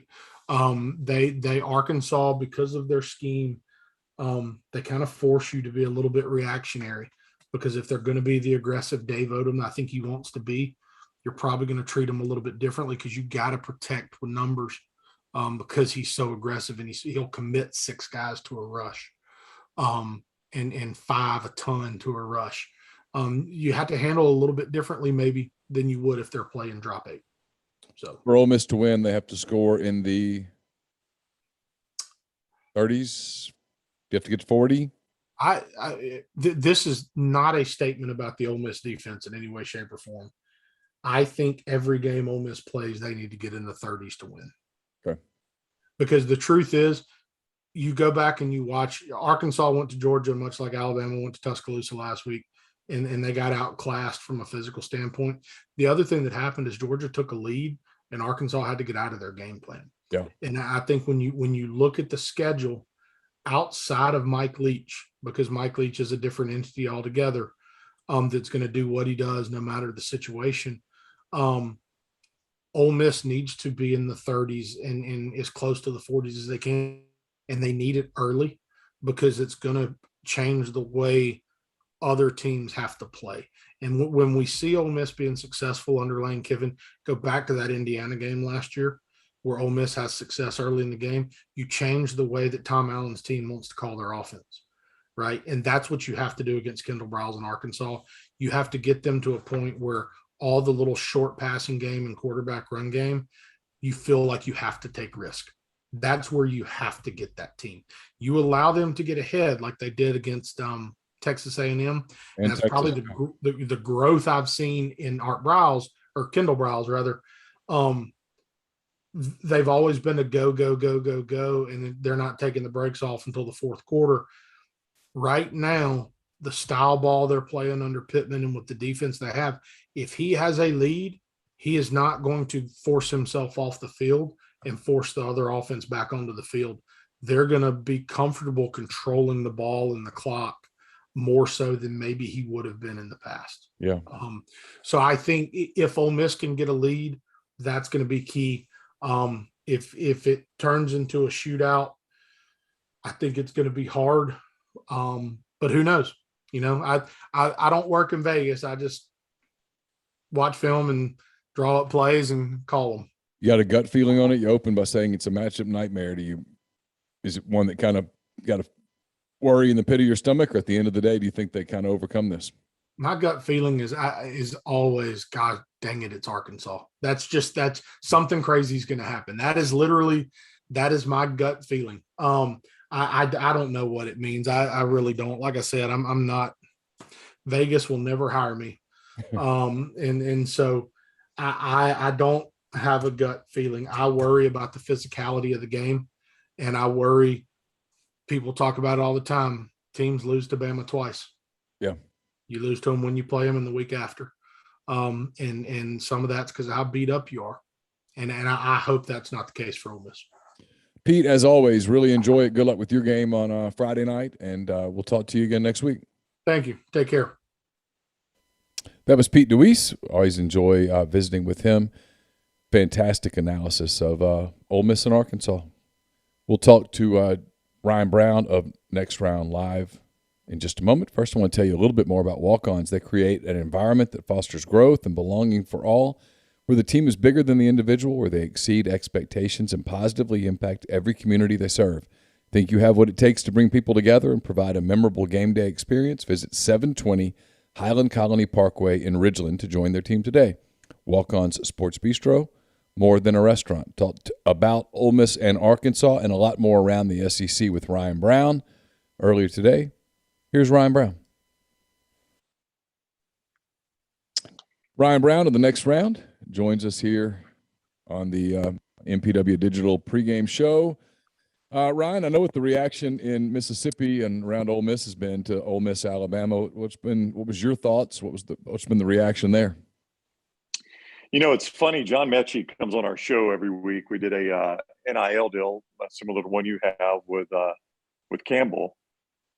And we talked to him going into last week. So he comes on with us every Thursday, and we ask, hey, you know, we in the media like to talk about circle games. You know, this team circled this game, and it's a personal game because of how it went last year. Is that true? And he was real honest with us. He's like, oh, yeah, our defensive guys, you know, this is something, you know, they did not like the way it went last year. You know, why would we – basically, he, without saying it, said, why would we circle on offense? We went up and down the field on offense. But, you know, he said our defensive guys, this is a personal game for them. And Alabama played like it. And then Mechie came back on today before we taped this. And I said, man, it really, really looked personal. He goes, oh, it absolutely was. That one was sweet. It was personal. And I think Alabama fans kind of feel the same way. I think they kind of mirror their team. I was critical of Lane Kiffin's comments before the game. I thought it was emblematic of him being too emotional about this game, about the game, meaning being too personal to him, maybe. Maybe I'm wrong. I don't know. I mean, I think he did a really good job of diffusing it to a degree on Monday, and since then, everyone and their mother's giving away free popcorn. So if you love popcorn, you're the big winner here. You're getting lots of popcorn everywhere you go. How'd you kind of feel like he handled that? Do you think – I mean, do you agree with me, or did I overreact? Or no, I mean, I think, you know, that's one of those things. If you do that, if you say, you know, hey, get the popcorn ready, and then you go out and you hit all those fourth downs, which they did early, obviously. But if you hit all those fourth downs, and look, let's be honest about it. If they hit, what was it, the third, fourth down where Alabama finally got the stop, right, down near the goal line, which, by the way, I got no problem with. You're not beating Alabama by kicking field goals. Even if your defense is improved, you're not going to go to Tuscaloosa and kick field goals and beat Alabama. I had no problem with that one. In fact, if you go back to last year's game, the first time I think everybody thought Alabama was going to win this game was when Ole Miss settled for 3 in that track meet last year. So maybe Lane Kiffin remembered that and thought, you know, I kicked 3 points there and it killed me at home last year. It's sure going to kill me on the road. So I had no problem with that. And if you get that third, fourth down and you score a touchdown there, you probably don't have to go for as many crazy ones as you had to go for. You know, he got behind and then it just started to snowball. And I get what everybody says. If you punt it back to Alabama, they're just going to drive down the field anyway. They are, but there is at least a slim chance that they fumble or throw an interception. Bryce Young is human, that they don't convert a third down and have to punt. I mean, you at least introduce that possibility by kicking the football. But it felt like he had come into this thinking, we are not punting no matter what. As long as this game's in question, there'll be no punting. He knows he's going to interview Jamie Erdahl. It's not like Jamie, he's walking onto the field. She says, oh, Coach, can we get 5 minutes? That's been run through Ole Miss. Ole Miss knows that's coming. He knows it's coming. He said he heard somebody say it in the locker room, whatever. I thought it was kind of premeditated, knowing what his game plan was going to be, knowing that if we are able to execute this game plan, it is going to be a get your popcorn moment because we're about to do something to Alabama nobody does. We're going to come in to their house. We're going to go for all these fourth downs. We're going to throw caution to the wind, and we're going to beat Alabama. Nobody ever does that. Yeah, I think so too. I kind of felt like he was trying to set up a social media video. Yeah, like I agree. This epic video for whatever. Anyway, it didn't happen. And you start with the popcorn thing, and then then you do the quick cuts to all the fourth downs with the driving music and the touchdowns. Oh yeah, and throwing the place in there. I mean, it's a great video if you can pull it off. Oh, it's great. If you pull it off, it's a program maker in some ways. Yeah, Sure, I get it. I'm not even completely critical of it. It's just, and what it is though. Yeah. To his credit, he's accepted that hey, we're kind of getting beat up a little bit, and everybody and their mother's sending us popcorn, and so we're going to have some fun with it. I get it. Here leads into my next question. And I'm picking Ole Miss to beat Arkansas, and I'm picking Ole Miss to cover the line. But I am interested in this. Arkansas, I think, by halftime knew in Athens, hey, we're done. There's a zero chance. Maybe not even halftime. Yeah, and I frankly, I think if you were to be honest, I think their coaching staff knew before they even took a trip. Probably so. And so I don't know that the emotional investment was made in that game. Like, I haven't seen Arkansas talking a lot of Georgia this week, which is obviously what's there to talk about. Meanwhile, Kiffin, as we tape this on a Thursday morning, is still tweeting Alabama stuff. And that doesn't mean anything. I'm not saying it means anything, but I am interested on Saturday morning. And again, I'm picking Ole Miss for the people that lose their mind at me. But I am interested to see which team's more mentally there, because I think Arkansas put Georgia behind quick. And I'm not sure that Ole Miss put Alabama behind as quickly as Arkansas put Georgia behind. And it might not matter, but from a focus standpoint, I'm really interested in it in this particular game. Well, and there are numbers to back this up, and I don't have the numbers in front of me, Neal, and perhaps you maybe could even ballpark them. And look, you'd have to look at close point spreads for this to matter. But there's numbers about in closer games, or I think it's actually favorites, home favorites and 11 o'clock kicks. Those numbers favor the road team to begin with. The 11 o'clock kick is tough for the home crowd. If Ole Miss beats Alabama last week, that home crowd at Vaught-Hemingway is juiced. It's going to be one of the best home crowds you've ever seen. Yep. A little bit of an emotional letdown. It didn't go the way you wanted. 11 o'clock kick. I don't get to party on the Grove. I don't get lubed up. It's a sleepy game. I may just drive, park, and go to the stadium without even tailgating. And that's not my style if I'm an Ole Miss fan. That's the type of atmospheres frequently you have. And I feel like the team responds to that sometimes. It's a so-so atmosphere. So the team kind of comes out and they're not motivated. Whereas if you talk to almost any coach, they tell you the quicker I can kick off on the road, the better. Oh, yeah, for sure. The one thing I don't want to do is lay around the hotel all day. So an 11 a.m. road kick's great for me. So I think you've even got that playing into it as well. So I do think there will be a lot to be said about the emotions in this game where both teams are coming off a loss. But I think you're right. I think Ole Miss, that coaching staff and those players probably felt they had a much better shot of beating Alabama than Arkansas's coaching staff and players thought they had of beating Georgia. Yeah, I think so. From a matchup standpoint, we've obviously seen what Ole Miss can do against mortals. We've seen what Arkansas can do against mortals. Arkansas obviously is going to try to run the football at Ole Miss. Ole Miss wants to be balanced. They want to run. If I have a concern for Ole Miss this week, it's can they run the football against Georgia? Because they couldn't run it against Alabama. Can you run it not Georgia? Can you run the football enough against Arkansas to kind of get established, free things up for Matt Corral? Matt Corral didn't have much time against Alabama. Can you give him more time against Arkansas? Again, I catch myself picking Ole Miss here, and the more I pick the game apart, the more I have some concerns from an Ole Miss standpoint in terms of matchup. And then with Arkansas, obviously, they want to stay ahead of the chains. They want to run the football against Ole Miss.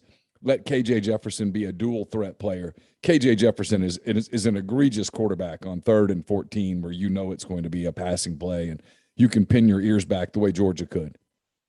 And see, I think you hit on it right there because the natural thing to do would be look at Bama, Ole Miss, and say, boy, Alabama ran the ball right down Ole Miss's throat. Brian Robinson, that's the best game Brian Robinson's ever had. So, if Alabama does that, boy, Arkansas, they run the ball better than Alabama, which Arkansas does run the ball better than Alabama. Yeah. So now they come in and they're going to run it right down their throat. But what you don't talk about is the fact that you approach that game a different way if you're Ole Miss, because if you're Ole Miss, you're playing a quarterback that is, for Alabama, Bryce Young, one of the best quarterbacks in the country. He's going to throw the football. So you don't have to worry about that as much against Arkansas. You don't have to protect against the pass because you go watch that Ole Miss-Alabama game. Ole Miss came in saying they may run it on us, but Bryce Young is not going to pick us apart the way Mac Jones did last year. And that's where there's a difference here. You don't have to respect that as much with Arkansas.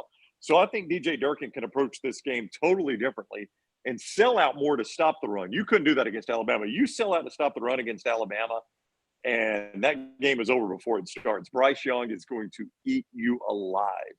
Then on the flip side, That's the best we've seen Alabama play against the run. And that's the thing that hasn't gotten talked about to me enough in our state in reaction to this game. A lot of people have talked about Bill O'Brien's game plan, 38 minutes to 22 minutes time of possession, limiting Ole Miss on the field.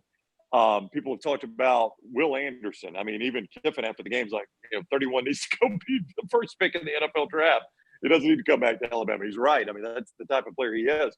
But Alabama, Ole Miss last year, I don't have it in front of me, Neal, but I think it was 268 they ran for in Oxford. Yeah. And they didn't hit the 100-yard mark. And Ely and Connor are two good running backs, and Alabama completely took that away from them. Now, look, being down 14 and 21-0 took that away too. You kind of have to scrap the game plan and get a little more aggressive. I get that. But that was, to me, the biggest thing is Ole Miss really was not able to run the ball on Alabama. Yeah, for sure. So before we move on to some other games, what do you think happens in Oxford Saturday? I would like Ole Miss a lot better. I hate to make too much of the time thing, but if this were a 2:30 or a night kick, I like Ole Miss a lot better. I still think Ole Miss is the better team. I think I'm not convinced Ole Miss still isn't the third best team in the Southeastern Conference. On top of that, I like to be right, and I need Ole Miss to win this game for them to be 10-2. If they don't win this game, my 10-2 prediction ain't happening. No, 10-2 looks rough if they're 3-2. Yeah, no doubt. So, no doubt. All right, I'm not going to keep you super long. I do want to get your thoughts on a couple other games. Kentucky, no one's talking about them as the best team, but they have one of the best records, and they kind of keep winning. They got a huge win over Florida. They get LSU at their place. LSU's got chaos, and Ed Orgeron threatening to kill people, and just amazing. It's just a total mess in Baton Rouge. For some reason, I think that gap widens on Saturday. I like Kentucky Saturday, but a lot of people like LSU. What about you? Man, the thing that worries me about Kentucky, they started out this year so well offensively. Will Levis played so well in that first game, and they've slowly regressed back to what they've been under Mark Stoops, which is an offensively challenged team that plays tremendous defense and somehow manages to pull victories out of nowhere, like they did against Florida. If they don't block and return that field goal against Florida, they probably don't win that game. Now, Dan Mullen's getting heavily criticized for his play calling. I think, Neal, if I remember right, they had 8 down and goal plays. 8 down and goal plays at the end of that game, and I think they threw it in the end zone one time. Yeah. And that tells me you have got zero faith in Emory Jones, none whatsoever. And that's concerning for Florida moving forward. But as it pertains to Kentucky, that concerns me about them. But then I watched Auburn play LSU last week, and LSU is a broken team, I think. And if Keishon Butte cannot play that game, which I think he's questionable officially, if he can't play that game, you already got Stingley out. I don't know where LSU finds their offense. They can't run to save their life. And Kentucky is a really good defensive team that's already pretty tough to run on. And LSU they come built for you to stop the run on them. They can't run to save their life. And you take Butte away from Max Johnson, I don't know where they find the offense to win that game. I think I kind of like Kentucky.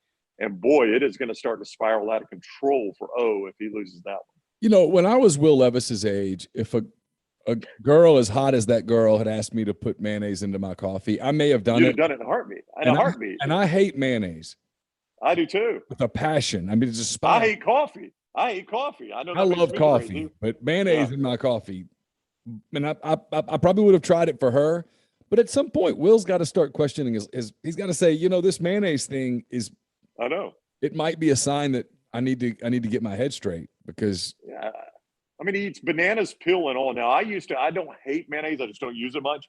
But to combine his two loves, when I was a kid, a delicacy for me, Neal, 2 slices of white bread, mayo on both slices, and a sliced banana sandwich.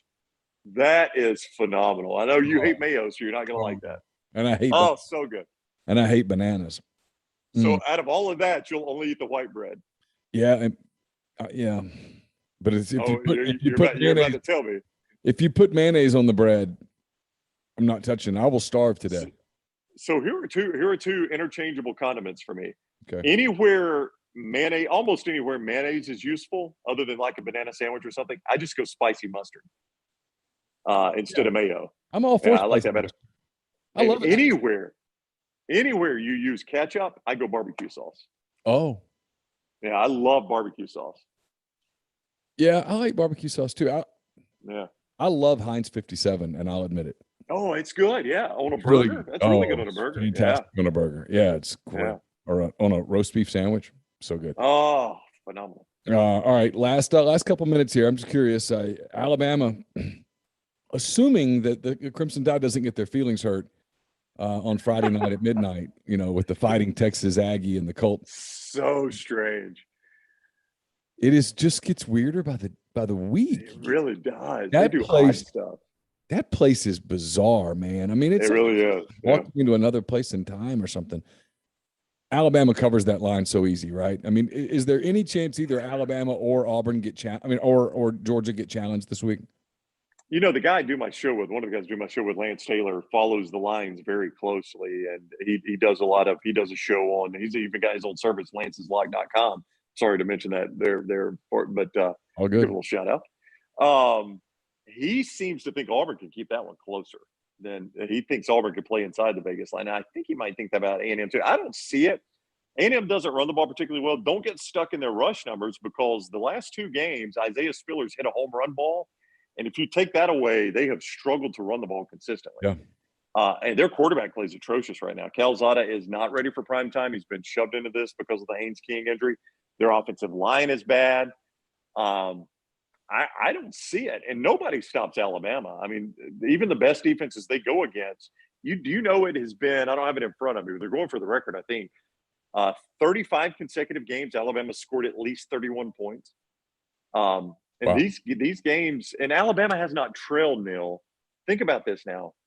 Last year's Alabama-Georgia game was the last time Alabama trailed in a football game. That game was week 4 or 5, yeah. October. Remember, it was a later start. So it was in October. I want to say it was like October 13th or 14th. We've almost gone a full calendar year without Alabama trailing in a football game. It's unbelievable. It's remarkable. So, it's hard for me to see a path to victory for A&M, but even for them to cover whatever it is now, 16, 17 and a half, whatever it's up to, seems very unlikely. Jimbo Fisher's gotten blown out in these games. Alabama has not scored less than 42 against Jimbo Fisher, and Jimbo Fisher has not scored more than 28 against Alabama. So, yeah, that looks like a pretty safe play there. Yeah, I don't think he can get anything close to 28 this year. I don't think so either. Yeah, I don't think, not with that offense. Ole Miss goes to Knoxville next weekend. Tennessee starting to show signs of a pulse. Is that because they're playing nobodies, or is it because they're starting to figure it out a little bit? Well, Missouri is there's 130. I think I saw Missouri's 127 in the nation against the run. And that is actually the one thing Tennessee can do well, is run the football. So that was a great matchup for them. I think it'll be a little more interesting against South Carolina. And if you like point spreads, when that one came out, I was very curious about that one, because you would view South Carolina as worse than Missouri, yet that point spread was only like 10 and a half, which tells you Vegas thinks that game's going to be played a little bit closer, that maybe Tennessee's a touch overvalued coming off that Missouri win. I'll say hype. I'll give him credit. I've been very critical of that hire, but I'll give him credit for last week knowing, hey, they got no hope of stopping the run against us, so we're just going to line up and run it up and down the field. That's exactly what they did. That was really impressive, a really impressive ground attack. Yeah, not going to spend any time on Drinkwitz here, but I'm not a big fan. He's going to have an issue at the end of the season. He's going to have to address his offensive coordinator. All right, last game, a game that I'm fascinated with, of course, because my lifelong fandom with the University of Iowa.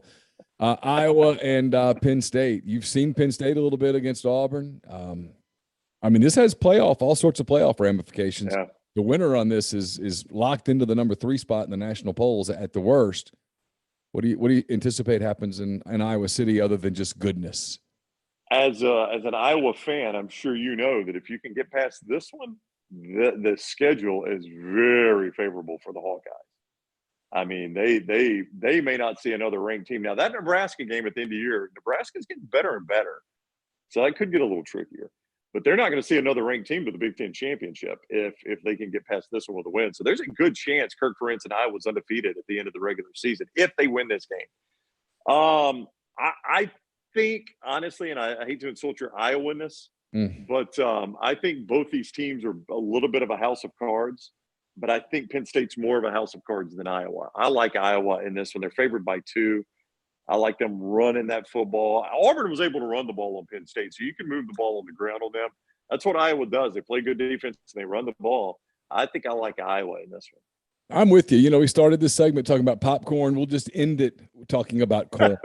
So big day for the Hawkeyes and all the corn farmers and grain farmers and stuff. We'll celebrate. Are you a big fan of the Iowa caucus? Do you like Iowa caucus? Yeah, I love the Iowa politics, everything. I'm going to get to Iowa City and go to a game at some point. I've already told my son Carson, I'm like, hey, you're going to take a college visit to Iowa, whether you're going to Iowa or not. We're gonna go do the tour and the whole deal.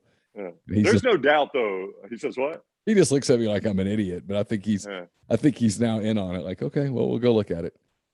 There's no doubt, though, and I'll give them immense credit for this. The Iowa wave at the end of the first half is one of the greatest, or end of the first quarter, one of the greatest traditions in all of football. So, you know, it's funny. I give them immense credit for doing that. Chance Campbell didn't even know about my proclivity for Iowa, and I asked him. I said, "What's your favorite college tradition?" We were talking about, you know, getting ready to go to some of the SEC things that you're going to see for the first time. The former Maryland linebacker, and he talked about that. He said the deal at Iowa is incredible, turning and you're looking at the kids and waving and stuff. And he said that's the coolest thing I've ever done. And when you watch it on TV, you're like, yeah, that is pretty lump awesome. In the throat. Yeah, lump in the throat every single time. I mean, if you've ever seen the Rinaldi piece that he did before he left ESPN, the game day piece, I mean, Rinaldi was on our show, and I don't want to take up too much time, but Rinaldi was on our show, and I brought that one up because if you go back and watch that piece, he's interviewing Kirk Ferentz, and he's about to ask him about their grandson that passed, right, at that hospital that led to the donation, that led to all of this. And all Rinaldi says is, hey, Kirk, now I'm going to ask you, you know, about the situation that led up to the donation. And the interview shuts down because Ferentz immediately chokes up. He didn't even ask him about his grandson. Ferentz just knew it was coming. And that's extremely moving. And Rinaldi was really good on that, but that's a phenomenal game day piece if you've ever had a chance to go watch it. Yeah, it's great, and I think it's one of the best that Tom's ever done. Which I agree. He's a phenomenal reporter, so it tells you that it's one of the things that I think sort of cemented my fandom a little bit because it's just so cool. But anyway, It should be a fun weekend of football. I know you'll be watching it. Thanks so much for your time as always here, and enjoy your weekend. Talk to you soon. Yeah, you too, Neal. Thanks a lot, man. Always enjoy it. That's Ryan Brown from The Next Round. Appreciate his time every week. So we talked more Ole Miss and Arkansas and then some national college football storylines with Jeffrey Wright, 92.9 ESPN in Memphis. Jeffrey will be with us on the postgame show on Saturday as soon as the Ole Miss Arkansas game is over. But here are his thoughts going into the game. Jeffrey Wright, 92.9 ESPN in Memphis, joins us as he always does each week on the MPW Digital Pregame Show. Jeffrey, how are you? I'm licking my wounds, man. How about you? Well, I'm surviving on picks. I have this week I've scolded the interns. I've told the interns just to take the week off, think about some of the terrible advice that they gave, and I'm putting it on myself this week, and I'm going with the very simple. Did you take back play calling? I did. I took all play calling back.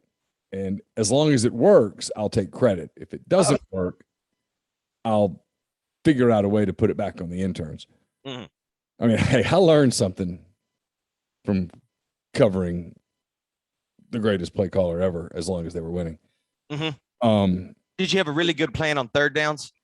When it worked. Yeah. That was one of my all-time favorites was when he said, you know, he only had first and second down play calls because they went like 1 of 16 on third downs. That third downs was Dan. Yeah. Except for the one that worked. That was his. Right.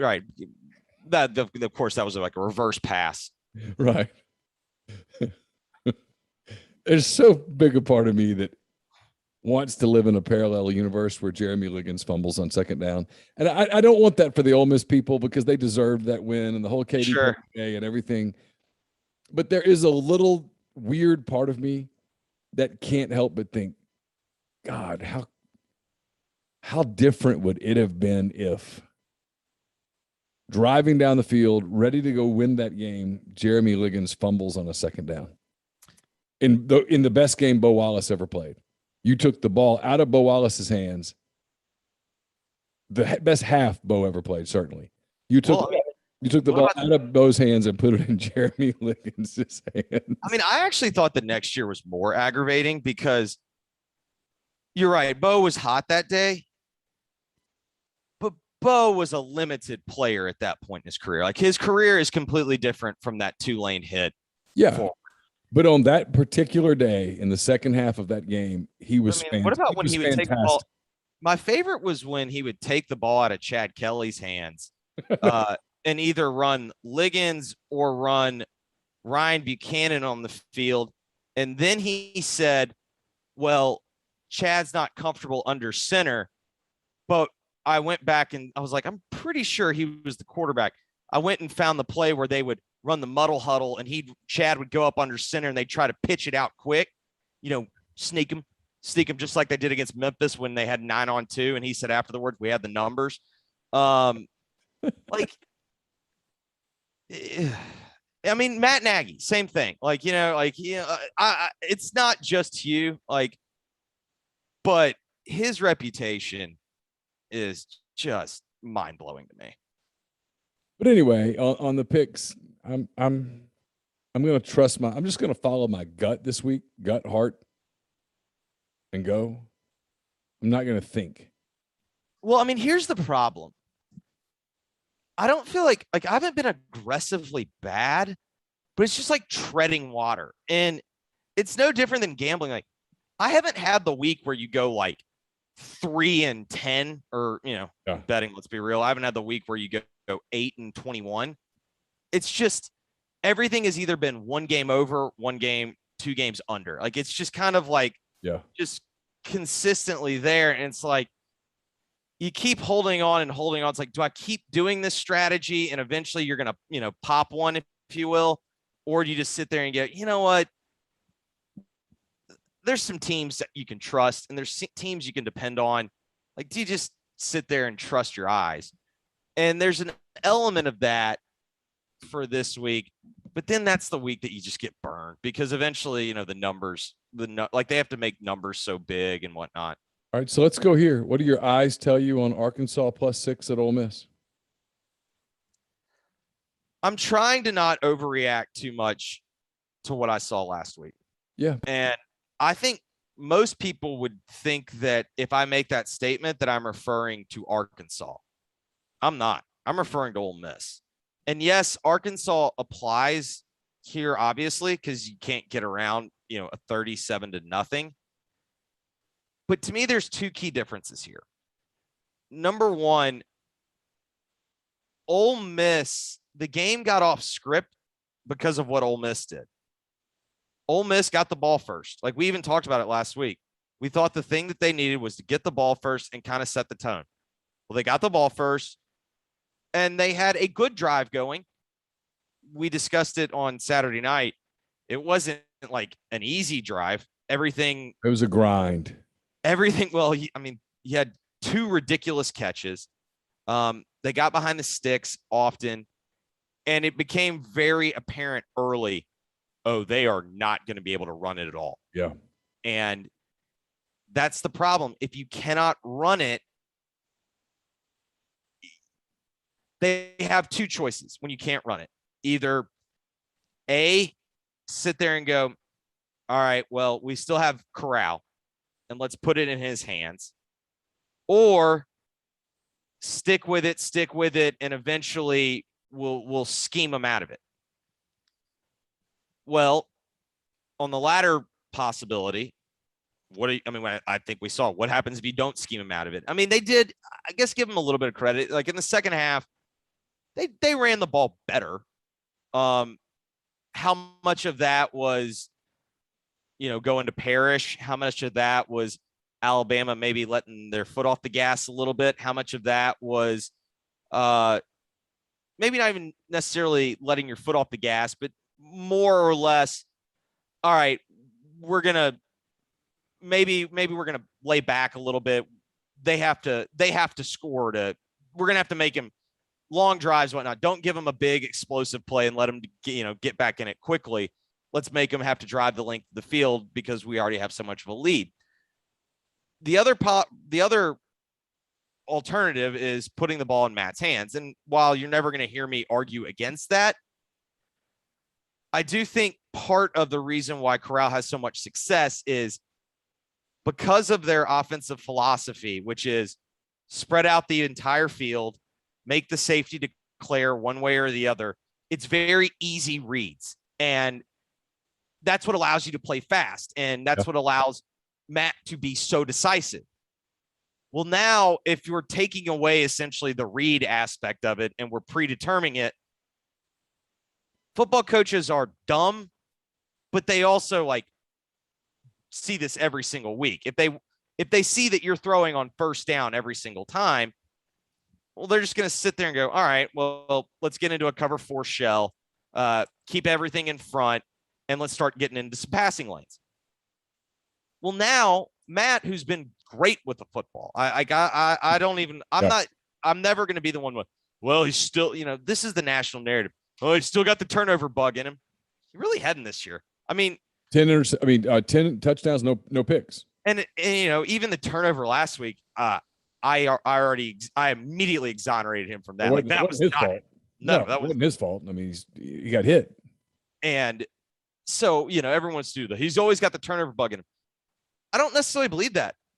I do think, though, if you are going to have to start throwing it 45, 50 times a game against crowded defenses that are loading up the secondary, I think you could get some batted balls. I think you could maybe, you can get 9 out of 10 reads right. That one time can turn into a pick. And, I wouldn't fault him, but there is that aspect of maybe it slows him down. And part of why he's been successful is the ability that he's been able to, it's just like he's able to get into a rhythm. So do you think Ole Miss is going to be able to run on Arkansas? Because to me, that's the football game on that side of the ball. Can you run it? Because if you can run it, well, we've seen what happens when defenses have to start going, okay, we're not going to be able to play this drop 8 thing all night, because if we do, they're going to gash us.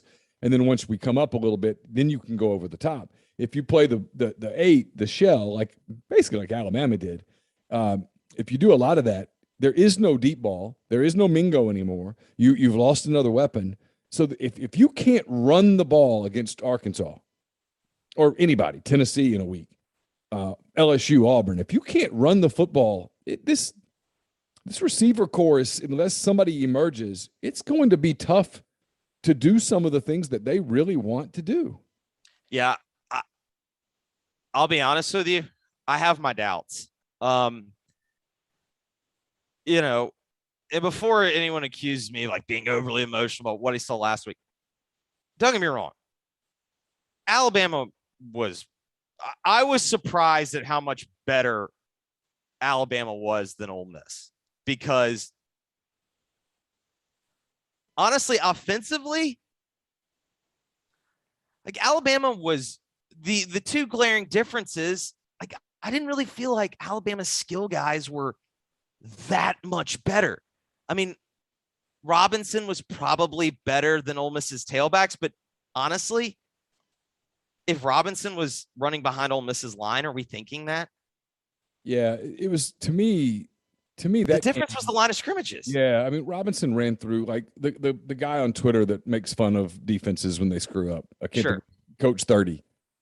He did one on Ole Miss this week. And it's funny and all that, and you giggle and all that, and the punchline's funny at the end about the OBGYN and all that stuff. Sure. But when you watch a couple of the plays in that video, Robinson is full speed ahead 8 yards before anyone touches him. Yes. I mean, think about the goal line plays. I mean, the goal line plays, it was kind of just jump cutting in versus the short yardage plays for Ole Miss where, man, I had no faith in them getting a yard. And so no push at all. No push at all. And yes, no one's going to mistake Arkansas's defense for Alabama's. But are we sure Arkansas's front is that much worse than Alabama's? Because I've watched 4 Arkansas games. I think their front's pretty good. Well, okay, so it's about Arkansas's offensive front or defensive front? Defensive front. Okay, so here's Arkansas's defensive stats. They are they give up 280 yards a game. That's second in the SEC, 9th in FBS.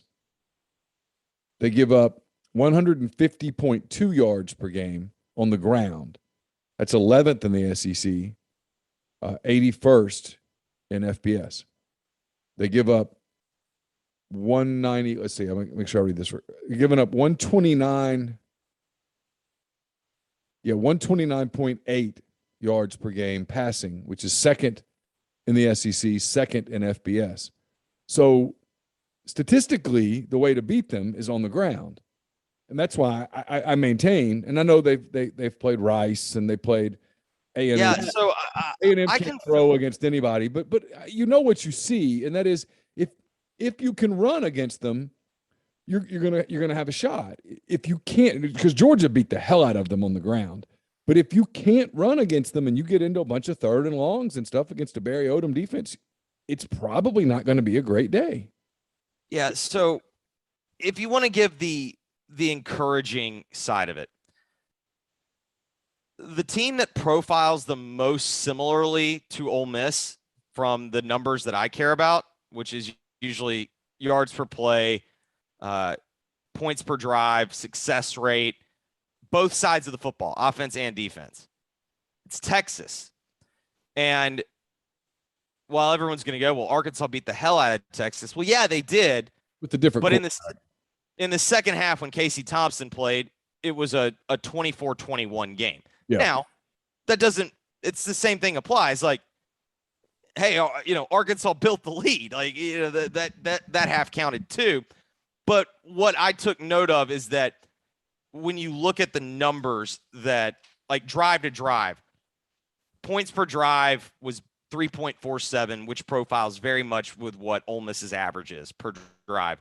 Touchdown rate, 46.9% touchdowns per drive, and then 83% number of drives in which you get multiple first downs. So that very much profiles to what Ole Miss looks like. And you can sit there and go, okay, that's encouraging. The other aspect of this, though, is, Arkansas's offensive coordinator's Kendall Briles. Like, that's Levy's brother-in-law. They're not going to be unprepared for this offense. And now this isn't just Baylor's offense. This is Baylor's offense kind of on steroids. It's Baylor's offense with things Kiffin likes to do. But my concern is I'm not convinced that Ole Miss can stop the run.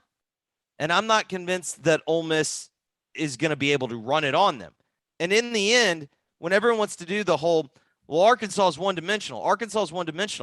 I agree. Like, I'm not going to sit here and lie to you and say that I think KJ Jefferson is going to throw it 25 times to 30 times and beat them. But what makes anyone so confident that Ole Miss is going to be able defensively to make them one-dimensional? Because from what I saw, I don't really know how they do it. Like, I don't know. Like, you can't extend the front. I mean, I don't know. Basically they'd have to do it with blitzing. And the problem with doing it with blitzing, you're going to get gashed inevitably. And like, I don't know. Like, that's where I really struggle in this one is I don't know how Ole Miss is going to make them one-dimensional. Here's some interesting third down stats I just saw. Arkansas offensively converts just 33.3% of its third downs. That's 13th in the SEC, 105th nationally. Defensively, they protect on third down 28.8. They only allow 28.8% conversion, which is second in the SEC, 12th in FBS. You wonder about Ole Miss, and I did immediately. I looked to see Ole Miss converts 38.2% of third downs, 10th in the SEC, 77th in FBS.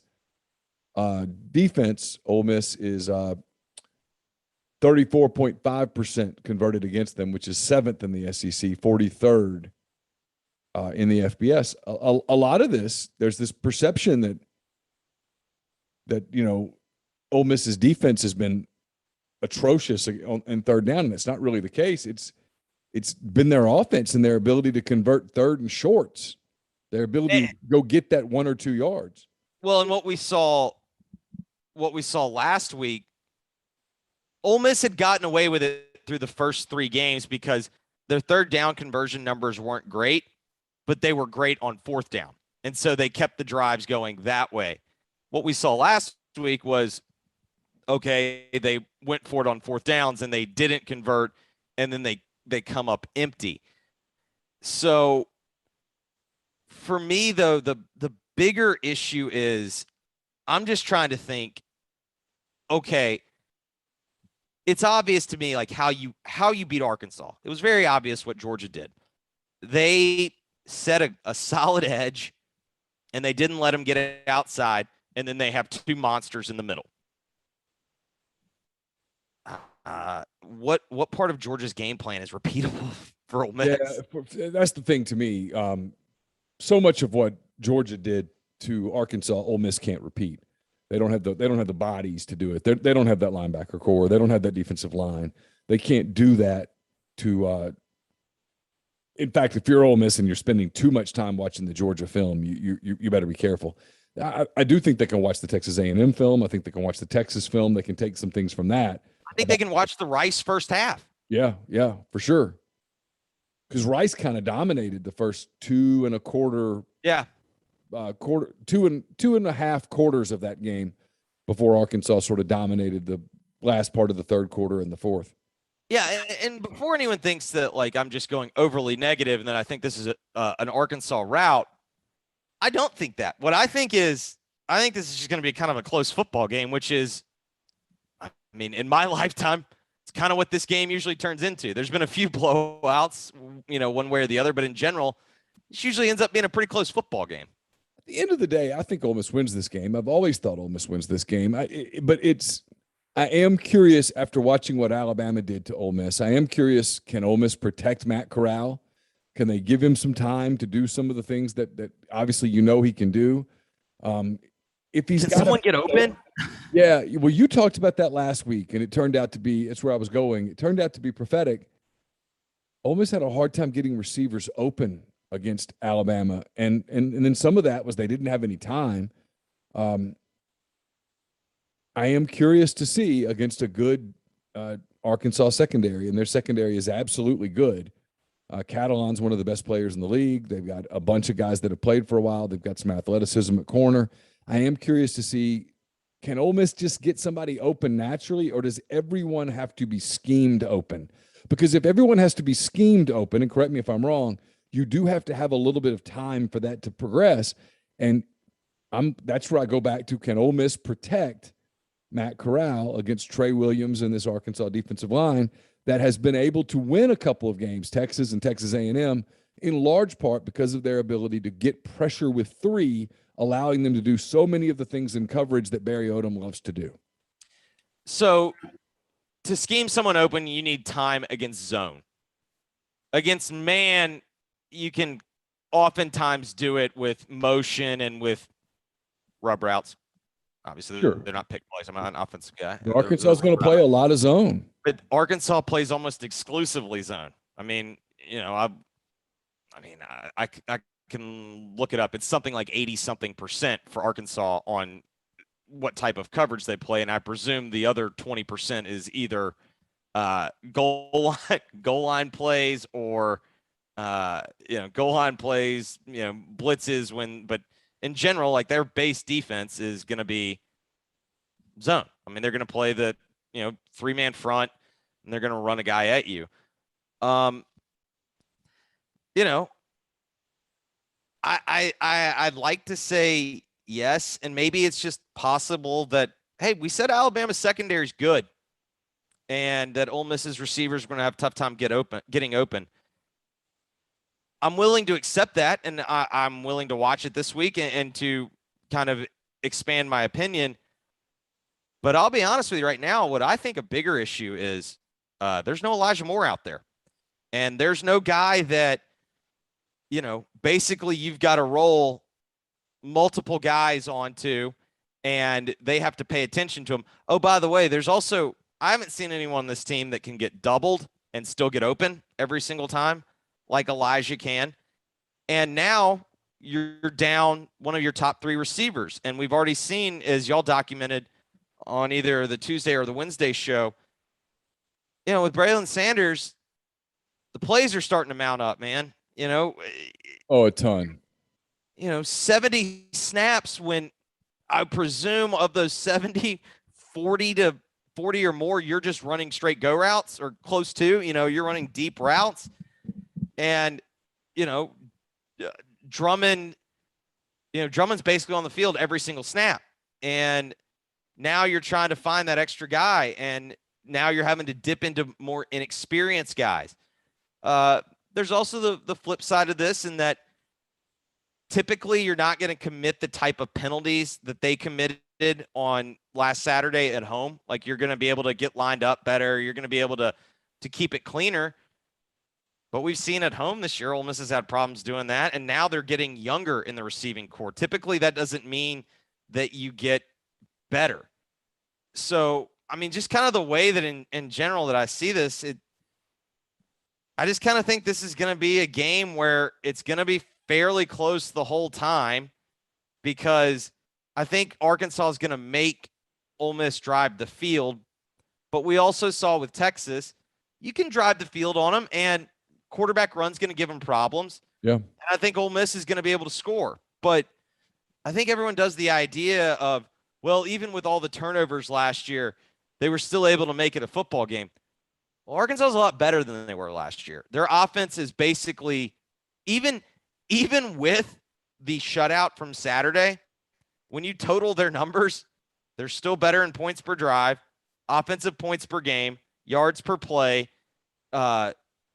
controlling the clock because they have a more dominant running game, and they're hitting more explosive plays. Yeah, to your point, they're fifth in the SEC, 18th nationally in rushing offense. They're last in the SEC, 98th nationally in passing offense, 9th in the SEC, 70th in FBS in scoring offense, 9th in the SEC, 54th nationally in total offense. So, yeah, look, they beat you on the ground. That's what's interesting about this game, is that what we want to see is, hey, can Ole Miss stop a running attack? Well, we're going to freaking find out, because Arkansas is not going to – they're not going to – I'd be shocked if Kendall Briles shows up with, hey, we're going 5 wide, nobody in the backfield the whole game, and we're air raiding. That's not who they are. They're going to run the football. They've got – No, in fact, when they empty the backfield, all they do is they empty the backfield to make you declare whether or not KJ is going to run, or if they can outnumber you to one side and they throw like a little screen. Yeah, they've got 4 dudes that run the ball. Smith, Jefferson, Sanders, and Johnson. They run the ball. That's what they do. And let's also talk about on the other end of the – okay, there's no Elijah Moore.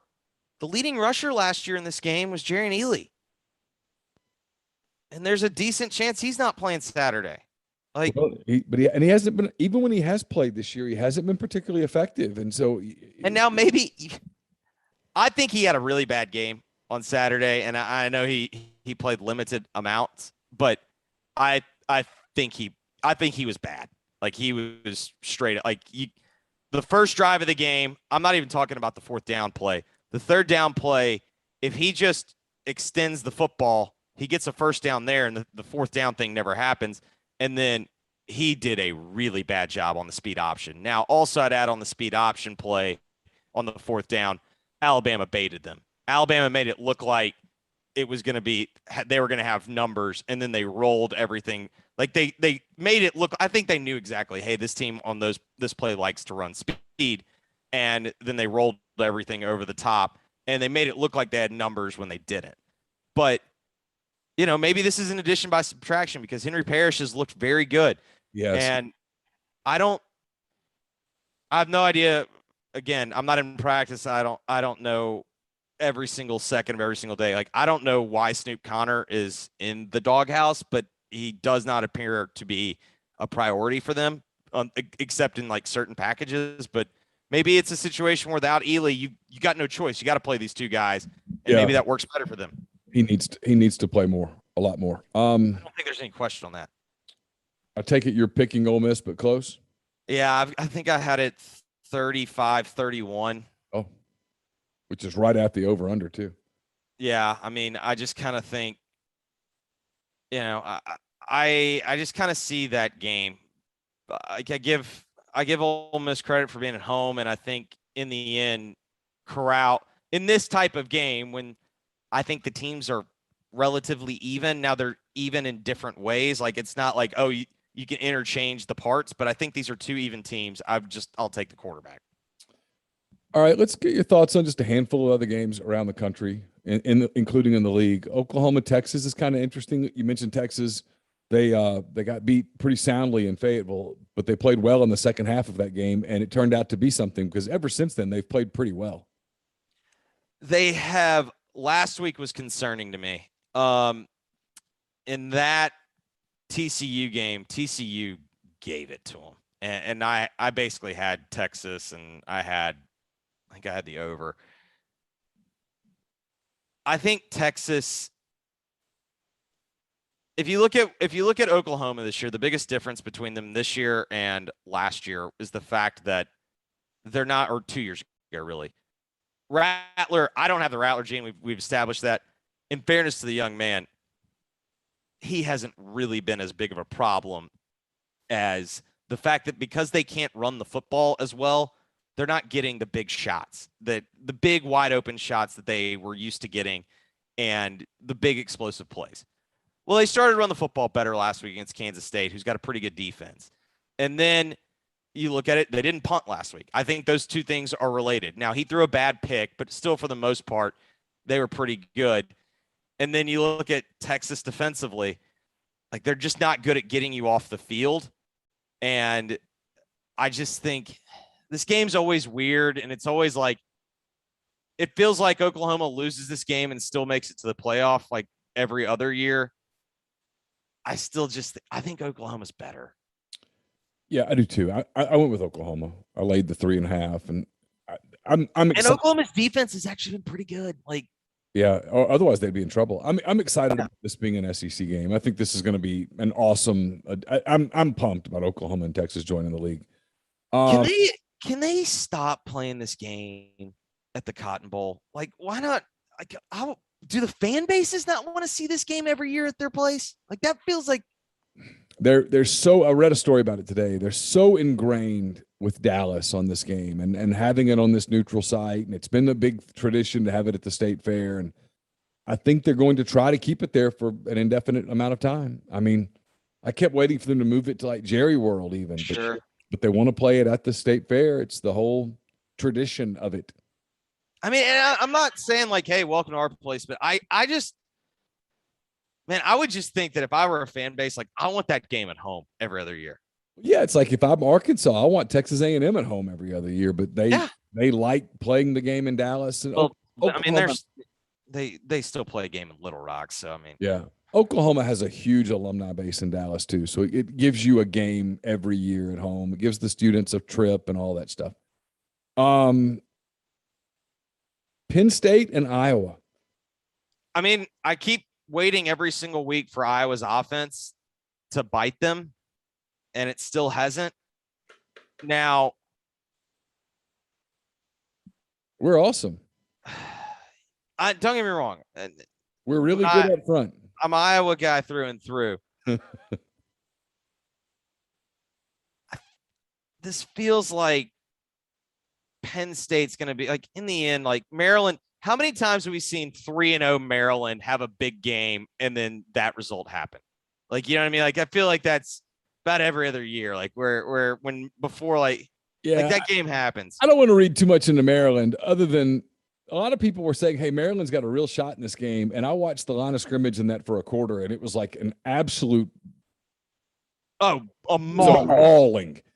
I don't think Penn State, I don't think they can do that to Penn State. I don't either, but I'll tell you this. I don't know that Penn State's got the quarterback play that Maryland has. No, but he has improved. Sean Clifford has improved. Yes. Also, I will give them credit as a coaching staff. They have done a better job of not, we want you to be this. We want you to be this. The new coordinator has like, you know what? Here's what he is. He can throw some screen passes and he can take some deep shots. And we got some playmaking guys down the field, and we're able to run the football. It's a spread out, but it's no different than any other freaking run, play action team. Like that's, it looks different, but it's the same idea. Like it's It's run, deep shot. I don't know. I get that that game feels close. You can tell me either team wins, so give me points. Yeah, believe it or not, I think, and I might still change it. The pick that I have in the system right now as we tape this on Wednesday night is I've got Iowa winning, but Penn State covering the 3. Yeah, I've got a really close game. All right, along those lines, have you seen a team not named Alabama, not named Georgia that passes the eye test in comparison to Alabama or Georgia? Is there anybody that could even on a given day compete with them? Or is this a 2-team season and we know it on October the 8th? I know it's a trap. I think Ohio State's starting to figure it out. Okay. So for those that don't know, they fired their defensive coordinator and didn't tell anyone. They just announced that he wasn't calling plays anymore. I like that. And then they've started to figure out what they can do on offense. I think for a while there was, all right, we're giving him the Justin Fields playbook and we're going to roll with it. And then I think they realized, okay, he can't handle all this. We got a better tailback. Let's start with it's kind of like they dusted off the whole, the playbook that they used with the guy that the Redskins drafted, the Washington football team, Dwayne Haskins. They've got the Dwayne Haskins playbook back in there, which is like outside throws, running, and they still have the athletes. Like they're the only team I think roster wise that can do it, but they have no margin for error and they're going to have to win the Big Ten. They're going to have to run the table. But we've seen an Ohio State game, or, an Ohio State team have that head scratching loss. Cause I think we're going to look back on that Oregon loss and think, what the hell? How did that even happen? Cause there's no one in the Pac-12. Yeah. And then there's no one in the ACC there's no one in the ACC. I presume I would love for Wake. I have a soft spot in my heart for Wake Forest. I lived in Winston before I quit my job and worked for you. But come on. It feels like when Wake Forest has a chance to win the ACC, it says more about the big boys in the ACC. And so it gets you into the Big 12, which there's nobody, and then it gets you into the Big 10. And so now you're talking about Iowa and Penn State and Ohio State. No one's even mentioning Michigan yet. They look good, but I think we're all just. So I made this joke on Monday. I think Michigan finally took the mantle of new Wisconsin on Monday.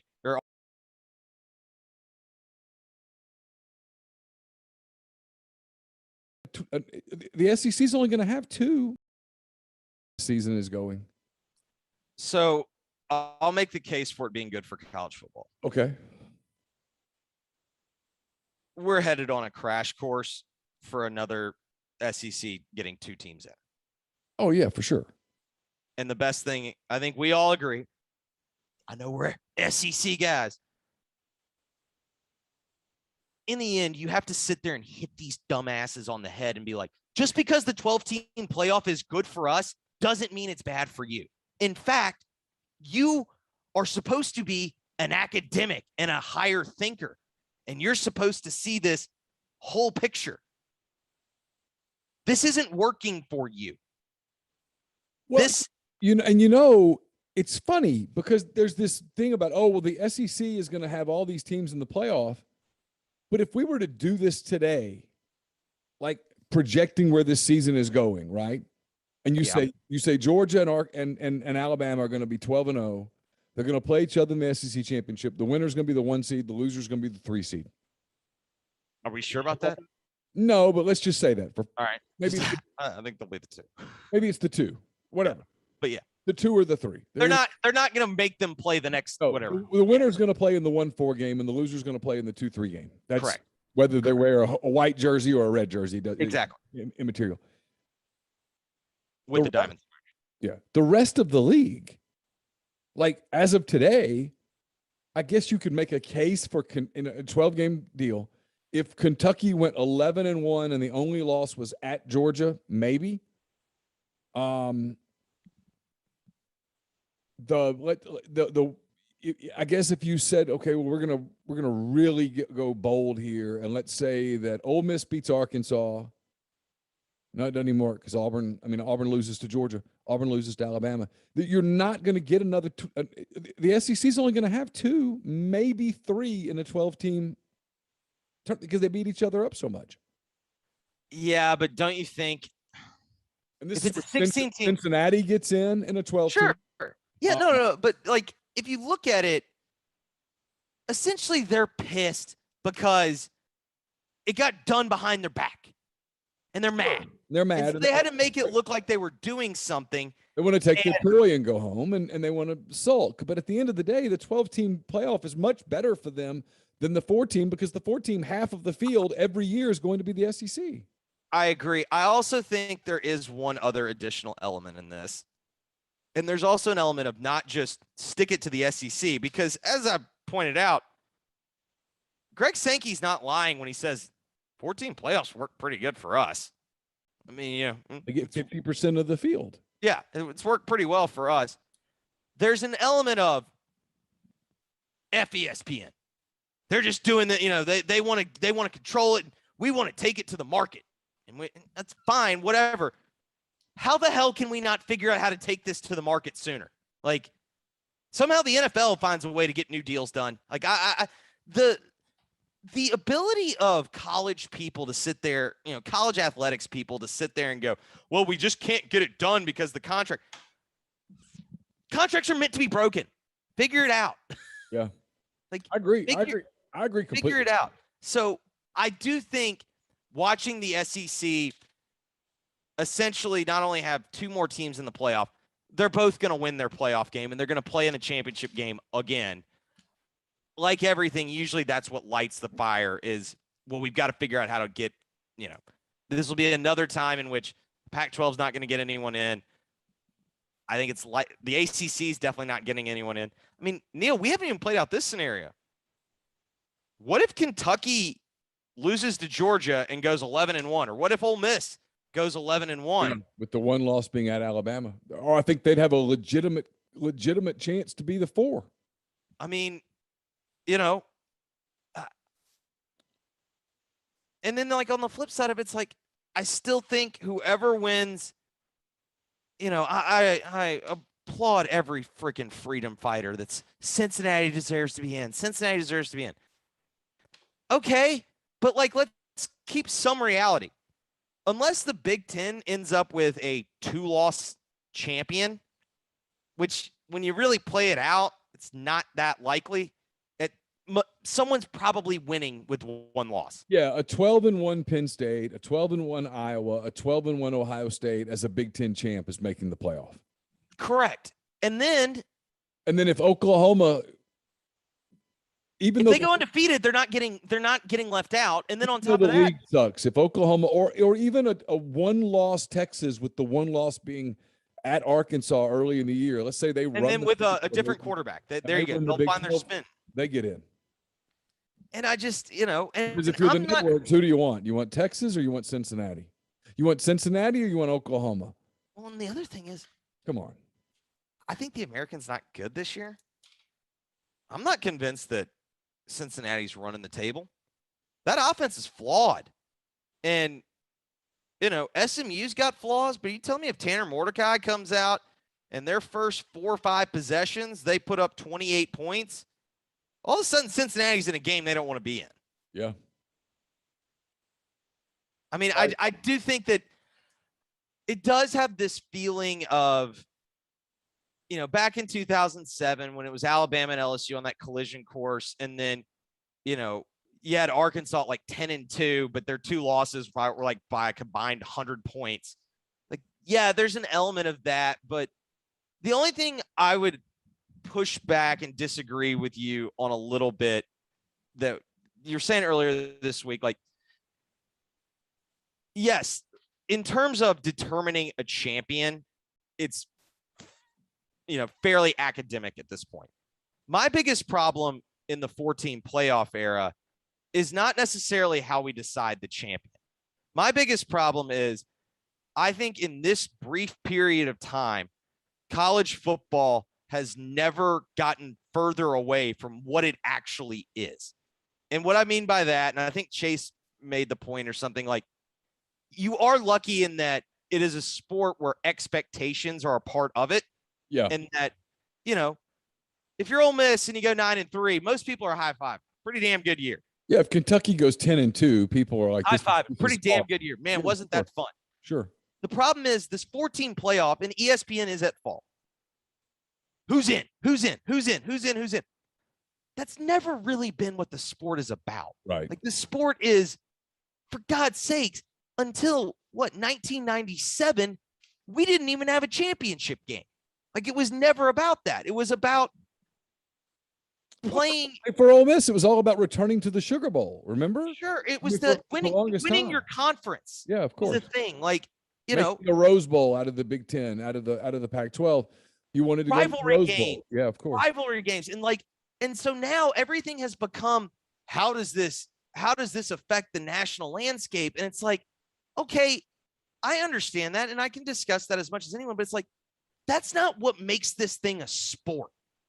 Like, what makes it a sport is the fact that you have, like, defined personalities. And I'm not talking about coach, like the schools have these defined personalities, and that, you know, the leagues used to kind of represent the regional ties, like the Big Ten, it's farm boys, it's run the football, tough defense, you know, and out West, it was high flying offense because you had the skill guys. And, you know, Texas was kind of like a little in between, like they're still running the option, you know, in the 80s and 90s. But, and then the South, like, it kind of became this hodgepodge of everything. Like, my biggest problem with what it is today is that we have completely, like, in terms of, in selling out for more money, which, by the way, I would be the first to admit I would do that too. Like, that is, like, I'm not ignoring that element, but it's like, when you try to become NFL light, the sport was never set up to be NFL light. Like, you don't have a draft. You don't have systems in place to keep it somewhat even. Like, there's no salary cap and whatnot. Like, you know, in the end, there's a reason why Bama's Bama and Georgia's Georgia. And I think most people acknowledge, like, yeah, we make our cheating jokes. And yes, that's why they are what they are. But at the same time, it's like, you know, I don't think, you know, in the end, coaches at Ole Miss don't get fired for losing to Bama. No. No matter what they say, they get fired for losing to Mississippi State. Yeah. That's what it is. And or Jacksonville State. Yes, or Jacksonville. Well, both. I mean, in the same year. Yeah. Yeah. Like, it's, you know, like. Yeah, but no, your point's right. Your point's taken. It's and a lot of people don't like this, but in certain programs, the goal might be to win a championship, but there's an understanding that a championship. I mean, it really is the most similar. Forgive the analogy, but it's apt. It's the most similar to the English Premier League. Like, in the end, there's like 4 teams that can win it on a given year. There's 4 clubs that can win it. It's usually Chelsea, Liverpool, Man City. It used to be Man United, but like, there's like 4 teams that, yeah, well, not anymore.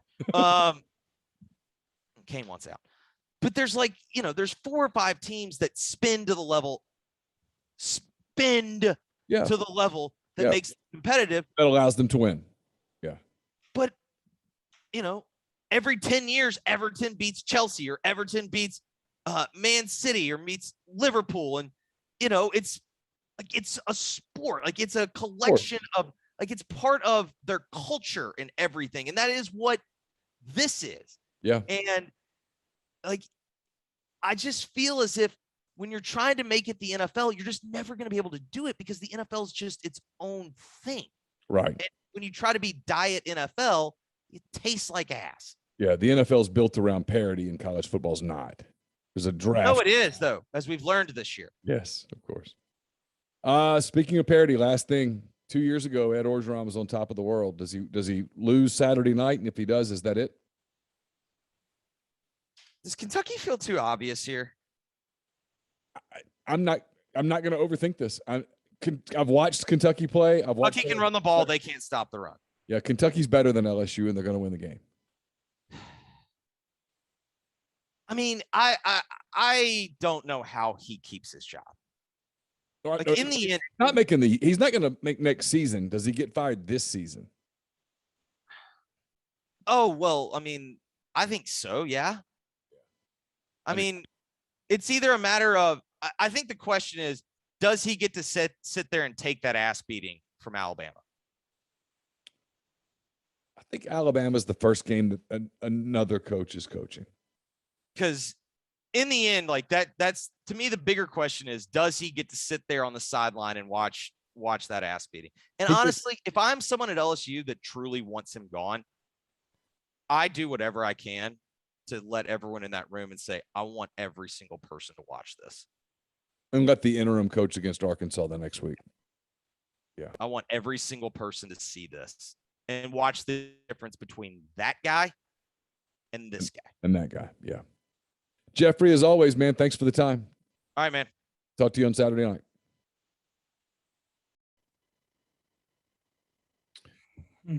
Ben Mintz back with us from Barstool Sports in Las Vegas today as he finds us. He's been at the World Series of Poker, still out there this week. Ben, good to talk to you. How you been? I'm doing good. Honestly, Neal, last weekend, when sometimes they say, whenever nothing can go right, that was last weekend, just across the board. I got smoked in gambling. We all saw what happened to that first half in Tuscaloosa. I'm a big Saints fan. They blew a 21-10 lead in the fourth. It was just one of those weeks where I was glad to just say the hell with it on Sunday night and fly to Vegas. I got to fly to Vegas Sunday and just get a fresh start this week because I've been having a great football season. Obviously, Ole Miss have been doing well. Saints have been doing well.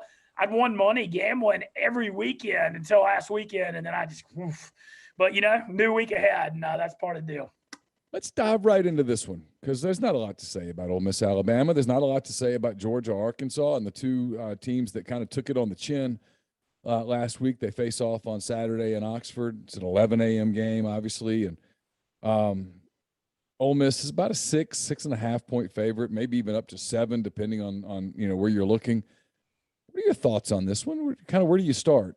Well, okay, so first of all, you look at what happened to Arkansas and Ole Miss last week. I know people are just going to roll their eyes when I say this because there's no moral victories in sports.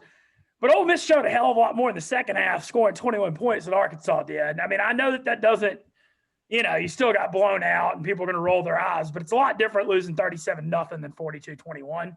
I think I was proud of the Rebel effort in the second half, even if it was in defeat. This Arkansas Ole Miss, I mean, I'm still battle scarred like all Ole Miss fans with this series. This series is so crazy. It was fall of my freshman year in 2001 was a 7 overtime game. And then I was back in the stands on the 50-yard line in 2015 when Hunter Henry threw the ball behind his head that cost Ole Miss really a great shot at an SEC championship. And so I feel like I'm scarred for life from those two games. This series is always just kind of like insane and bonkers. Ole Miss has struggled in Fayetteville really, really bad. And in Oxford, they can win. But, it's kind of one of those things where I think Ole Miss is the better team. I think Ole Miss has a lot more firepower. I know it's weird to say. I think Ole Miss's run defense certainly didn't look great last week, but I don't think it's as horrible as people think either. I mean, I know last week they were getting 5-7 a clip, but they weren't busting super long ones. But Arkansas is going to come in. They're going to be physical at the line of scrimmage on both sides of the ball. And I'm hesitant to lay 6 just because I know how wild this series is and how crazy these games are. And also, I don't love the 11 a.m. kickoff. Students, I'm challenging all of y'all, if y'all see this and watch this. And I've been getting great feedback on this segment. Y'all get up, get your asses out to the Grove at 8 a.m. Whatever's going on Friday night ain't as important as this football game when you look at how big this one is for Ole Miss. And we as Ole Miss fans, we need y'all loud in the stands, just raising hell for the whole 4 quarters for this one because, when you look at the big picture Ole Miss, last week was disappointing. We're all disappointed. Lane Kiffin's only in his second year here. And he inherited a program that had 2 years NCAA sanctions. This looked like a pretty, not a complete rebuild because there was talent on the roster, but, Ole Miss didn't expect to be top 15 in the early part of year 2. Yeah, we got our butts kicked at Alabama. So do a lot of people. This season still has so much left. You can win 8-9 games, and this game at home is must win and so key. And so I really hope everybody's out there raising hell on Saturday. It's interesting because it is going to be interesting to see which coaching staff was able to sort of flush it, right? I mean, if you're Ole Miss, you're bitterly disappointed because I think I truly believe they walked into that stadium on Saturday believing they had a legitimate shot to win, and I think they thought they were going to win. Here's what's interesting to me is I don't believe that Arkansas walked into Athens feeling that way. I think Arkansas went in there kind of knowing, hey, we're playing with a little Vegas term here, a little house money, but we're probably going to get smoked. And so, and they pulled their starters late third quarter. They kind of moved on with life a little bit. I'm curious to see, because I agree with you. I think Ole Miss is the better team. I think Ole Miss can do more things offensively than Arkansas can. I think ultimately that's the difference. But I am really interested in just kind of the mentality a little bit, because I don't think Arkansas is going to have a bad hangover, because I think they just sort of accepted it quicker. I'm a little worried about whether Ole Miss can kind of, as you mentioned, it's an early kick time. You wake up, you go play. Can you put that behind you and move on, quickly? Because otherwise, it is stylistically, it is the kind of game that if it starts off as a slugfest a little bit where they're just kind of punching each other, that's Arkansas's game. I mean, Ole Miss's game in this, Ole Miss's path to an easy win here is jump on Arkansas quickly, get them out of that running game, get them doing things that they're not good at, that they're not comfortable doing. Ole Miss's path to, oh God, this thing is nerve-wracking, is the opposite of that. It's getting off to a slow start and Arkansas controlling some clock and, moving the chains, getting a field goal here, a touchdown here, keeping it a 10-7 kind of game. That's why I want to get your thoughts on the kind of the over-under here. People are looking at like 66 or something, and a lot of people love the over, and I'm not sure. I don't – honestly, I think Ole Miss – I know everybody loves taking Ole Miss overs so much because of, how could you not? You look at Lane Kiffin and Matt Corral and high-flying offense, but they're inflated because of last year when Ole Miss couldn't stop anybody and had the 127th ranked defense. These totals, you saw last week, 79.5. These Ole Miss totals are inflated because of last year, and this defense actually is a lot better. So I don't know. I'm a little hesitant on that. But the real thing that fascinates me in this matchup is last year Barry Odom's defense confused Matt Corral so much. We saw it. 6 turnovers.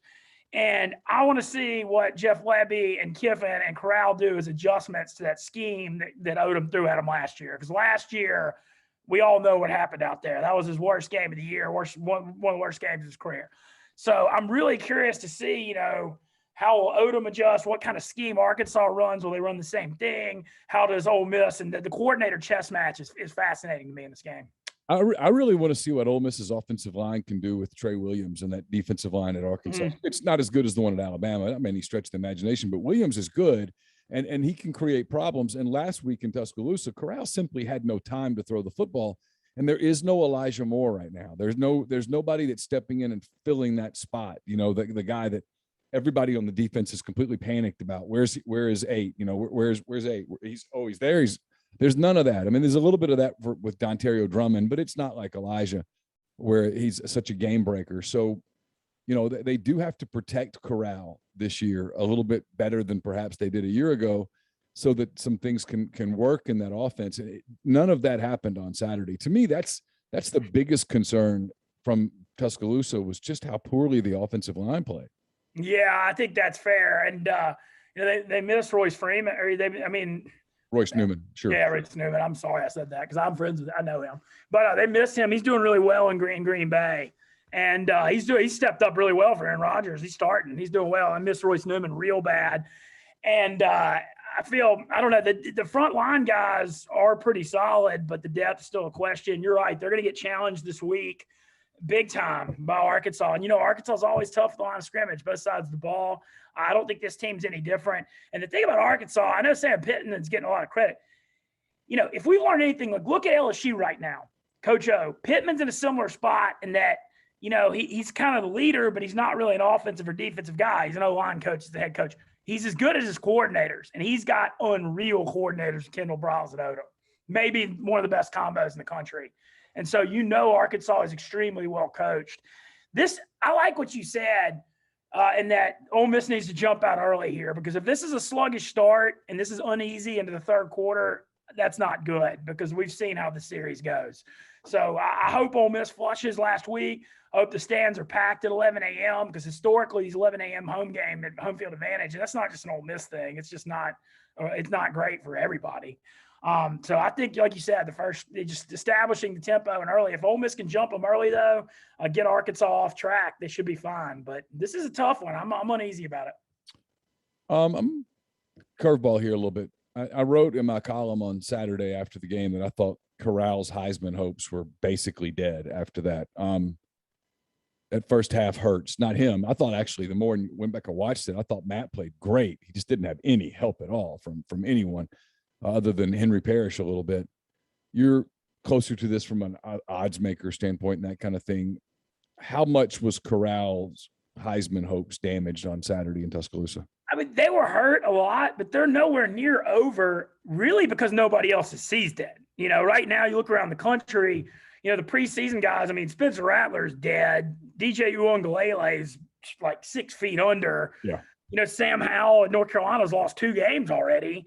So a lot of the big favorites, and, you know, you look at like Alabama, I know Bryce Young's one of the favorites, but I mean, Bama was balanced. You know, their defense held Ole Miss under 300. Brian Robinson ran for 170 yards and 4 touchdowns.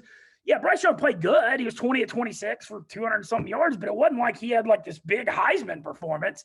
Here's what's interesting, though, Ben, is that Young is going to get lots of opportunities on the big stage. So the challenge for Ole Miss, I mean, and really for Matt, it's not fair to Matt, but Ole Miss has to win Saturday to get back in position to play some stage games, if you will. Like, if, you know, whoever loses this game, whether it's Ole Miss or Arkansas, they sort of exit stage right for a little while in terms of the polls and the publicity and that kind of thing. You know, an Ole Miss win, you go to Tennessee, if you win that, I mean, I think going into the season, everybody said, hey, 5-1 at the turn, getting ready for LSU. That's the goal. That's why this one's so big. And, you know, it's baffling that they played as poorly as they did in the first half, especially against Alabama, and really the first 2.5 quarters. It was 35-7, and then from that point, Ole Miss kind of controlled the game. But I hesitate to make much out of stuff like that. It's 35-7. Alabama knows that. Oh, I know, but I guess part of it was Dave Portnoy had Ole Miss huge on the live line at 22.5, and so that backdoor cover. You know, it may not mean much to many, but it does to me because what my day-to-day at work's like. So I wasn't upset about that. But, no, I know what you mean. I'm more guilty than most as looking at the glasses half full, and I'm kind of on the annoyingly positive side sometimes. Well, it's probably a good way to be. I think it's a good life outlook. I'm sometimes on the other side of that. I look at it and go, I don't know, I'm pretty negative, and sometimes that drives me crazy. Drives other people crazy for sure. I want to jump around a little because LSU plays Kentucky. It's a big opportunity for Kentucky, et cetera, et cetera. But the story that's becoming obvious is that Ed Orgeron's days are numbered. He's not going to get past this season, and how far he gets into this season, I don't know. Normally we talk to you about lines and that kind of thing. So I'll get your thoughts on the line in a minute, LSU plus 3.5 at Kentucky. But the bigger story is, where do you see LSU going after this season? What are you hearing from people down there? Well, I'm hearing there's a lot of my sources down there are saying there's a lot more smoke on O right now than people even realize. And you mentioned him not getting through the season. I think that's way more of a possibility than people realize. Yeah, I do too. And I think a lot of it, you know, everybody's seeing the on the field stuff. There's a lot behind the scenes. You know, they had the sexual assault stuff out against him. You know, I feel like O's kind of, you know, he's had some stuff too. And so I think that not just is it on the field, there's other stuff going on. And look, the thing with Coach O is, I mean, he's a defensive line coach, it's a head coach. He's only as good as his coordinators. And when he inherited Dave Aranda, who's doing an awesome job at Baylor as head coach, is one of the best, and he hit lightning on Joe Brady. Every other coordinator hire he's made, Matt Canada, Scott Linehan, now you got Jake Peets, Bo Pelini was a disaster. You know, jury's out on Durante Jones. You know, the defense is playing a little better, but he's basically made like 7 coordinator hires and he's hit once, you know, and that's the thing. He's playing musical chairs with the coordinator thing. And, you know, when he's got Joe Brady, who's one of the best OCs in the NFL now, and he's got Dave Aranda, of course, they're really good because he still recruits and there's a ton of talent. But, You know, that's a dicey thing to have to rely on hitting all your coordinator hires year after year. And so, and the other thing is Scott Woodward, their AD now, hired Jimbo at A&M. And Woodward's been there for a couple of years, but he didn't hire Coach O. And Woodward's got a ton of power down there. LSU had to give him heaps to get him away from A&M. The only reason they got him is because he was a Baton Rouge guy and an LSU guy. So I think change is coming. I think it's coming quick. It's going to be very interesting. One name I've heard a lot about behind the scenes is that, you know, Billy Napier turned down Auburn. He turned down Mississippi State. He turned down South Carolina. He's at Lafayette. You know, he's an old Saban assistant.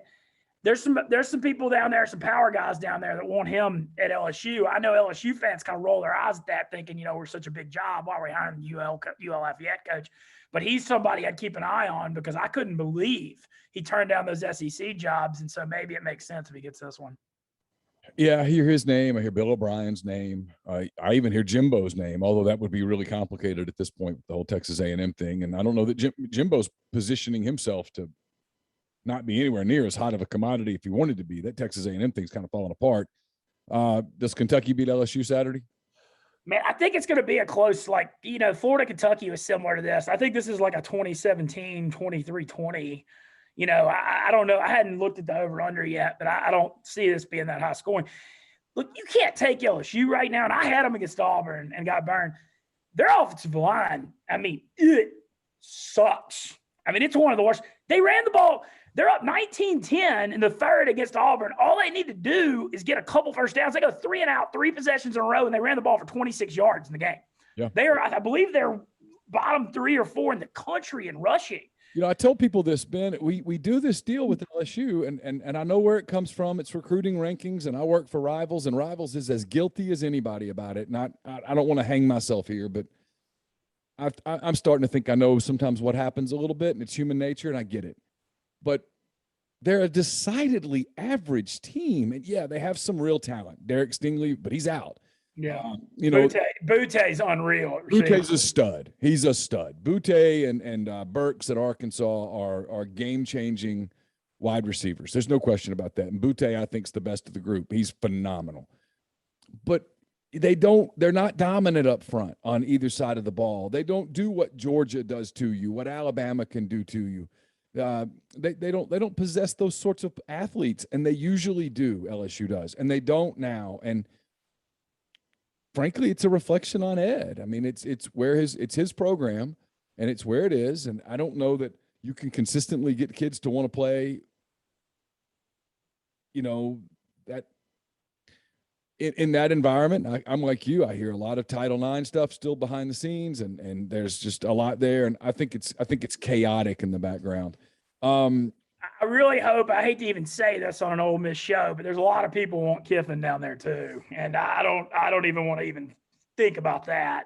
But I feel like if they're really worried about I don't know. I feel like they may, it depends on how bad this off-field stuff is, but I don't know. I would obviously, that's the last thing I even want to think about right now. Yeah, I had someone down there tell me the 2 names that he hears the most are O'Brien and Kiffin, but like he said at the time, and this was last week, he said September. It's early. It's really early. And, I think the Kiffin thing, too, I want to say, has a lot to – I don't know. They're keeping this Arch Manning thing so close to the vest. It's hard to read anything. But I feel like Kiffin's Ole Miss tenure, like if Arch is coming, hopefully, knock on wood, I feel like Kiffin will stay for that, would be my instincts. Yeah, we could do a whole segment on. Yeah. Anyway, regardless, I shouldn't have gone down this road. We could do that. I think the problem is that Lane Kiffin's not going to know one way or the other. Look, as of this moment, I don't think Lane Kiffin's a serious candidate at LSU. Let me say that. I think there's some interest down there. There's some booster interest. I think there's some concern too, and all that. So I don't. Yeah. I don't think that, but the problem that any coach would have in regards to that is that you're not going to know in December when you have to make this decision. You're not going to know where Arch Manning's going to school, because he's going to keep his cards close to the vest until March or April or whenever he makes a decision.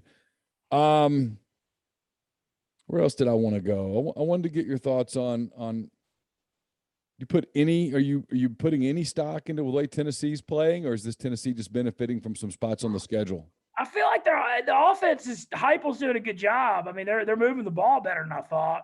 I was shocked. I mean, that was the best performance from Tennessee football in years in Columbia. So I don't know. Missouri's a hard team to read.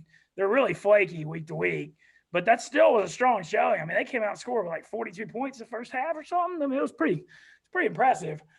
So they've improved, and Heupel. The thing about Heupel, at least they have an exciting program. Like he's an offensive guy. Fans enjoy that. When if you're gonna be mediocre, don't do it with Pruitt or Will Muschamp and try to win 17-13 because it bores fans to death. If you play that style, you better win. And I don't know though. I still am not willing to say they're like good or anything, but I am surprised. I mean, they're not as horrible as I expected. Any chance Auburn stays within the number with Georgia? It's 14.5.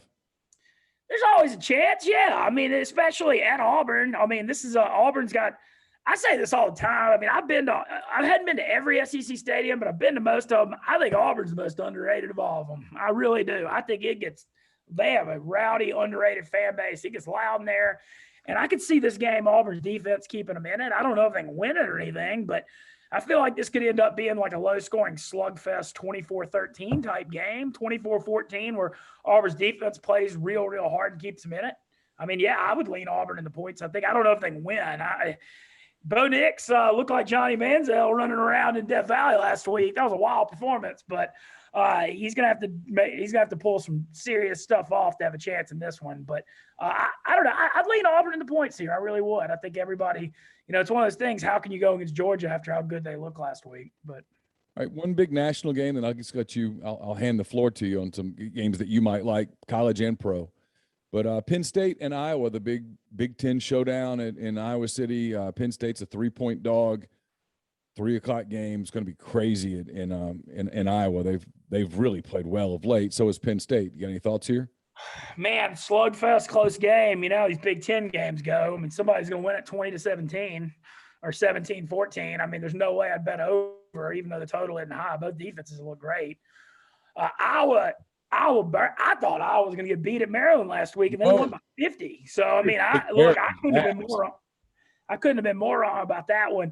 I'll say this. I'd lean Iowa here. It's hard to win up at Kinnick Stadium, man. That is a tough home field. It seems like offenses just go there to die, and they do that year after year. So, I mean, I'd lean the home team in this one. Also, Penn State is playing well, but Clifford, quarterback, I mean, he can move a little bit, but he's not a very good passer. I've seen him play a lot, and I'm not really that impressed. So that Iowa secondary is sneaky good, man. Oh, what they did to Tua's little brother. I mean, Maryland has a strong, strong passing game, and they confused him. And I mean, all the turnovers. That was very, very impressive last week. So, I mean, I think I'd lean Iowa here. To be transparent on it, I mean, I've glanced at the games, but I'm out here in Vegas doing this World Series of Poker stuff so heavy right now. I hadn't quite, I've glanced at it, but I hadn't really. We're taping this Wednesday early afternoon. I hadn't, not all the way there yet. But we'll leave it there then. How's the gambling going? How's the poker? Man, it's going great. Honestly, I'm getting a ton. So we've got a really funny dynamic going here. Dave Portnoy went nuts on the Portnoy show this week about Barstool Nate, who I do the Crackin' Aces poker podcast with. And he said he only let us go to Vegas this year to prove that WSOP isn't relevant. Well, it is relevant, and he's wrong. And this is, you know what else he said wasn't relevant 3 months ago? College baseball, when I started all that.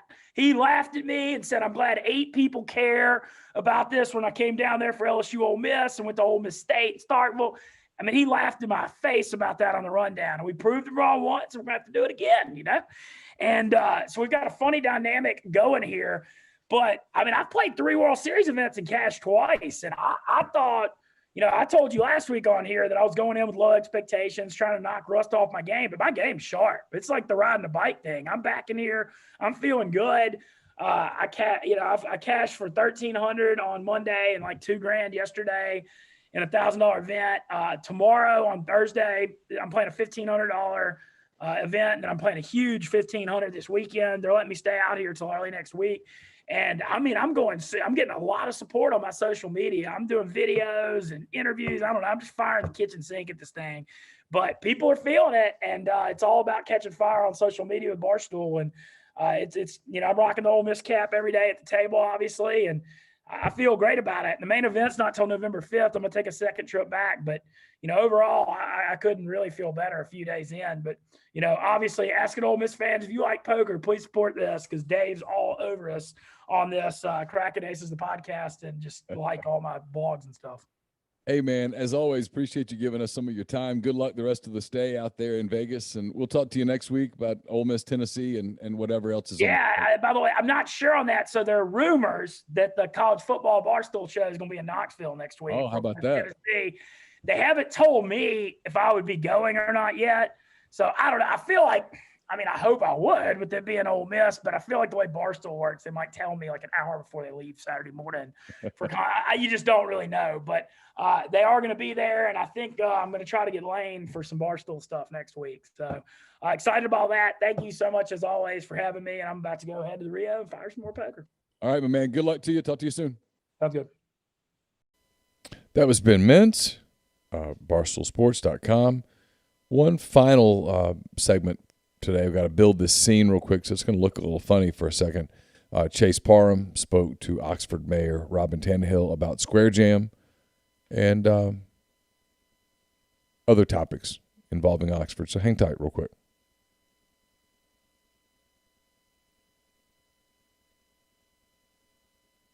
Got to move this over.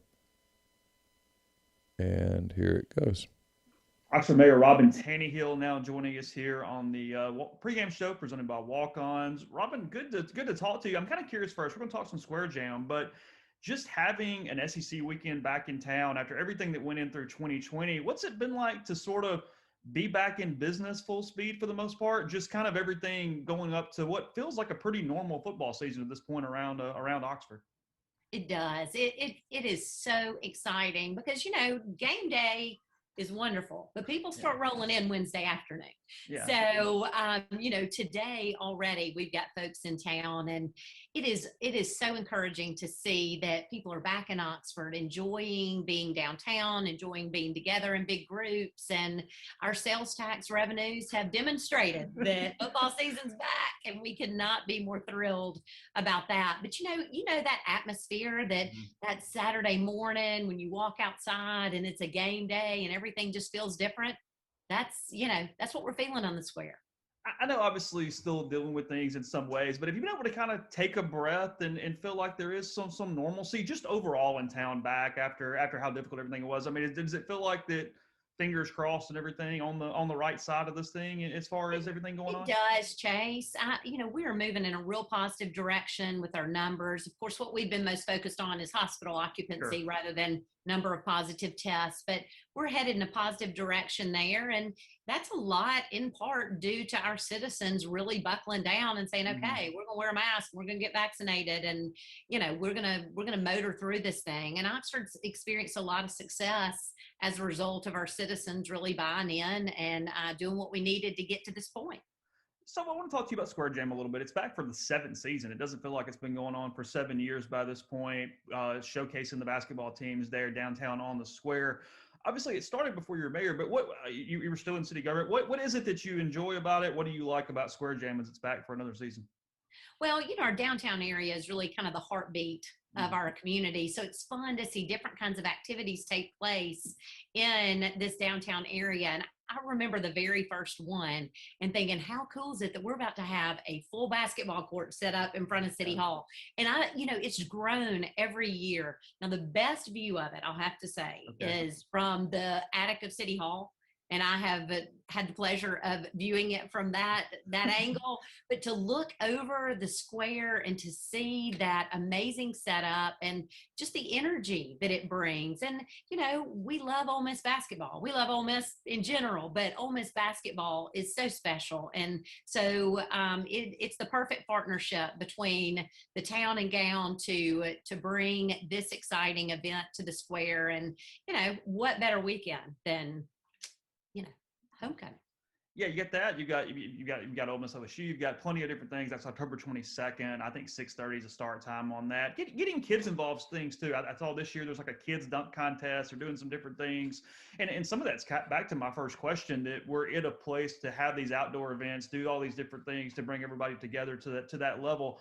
But with that weekend, it's a full weekend. It's not just the game. We talk about, especially with everything going on in college athletics right now, the ability to not just have one game, but have a weekend in town, in between, whether it be concerts or tunes around town that Visit Oxford does on Friday nights or whatnot. That's a huge weekend to, as you said, homecoming, get everybody back. There's going to be something kind of Friday through Sunday right there to get everybody involved. There is. And, I think that we've spent a lot of time over the past 2 years determining what brings people together. How do we create that sense of community again that we kind of lost over that year of the pandemic?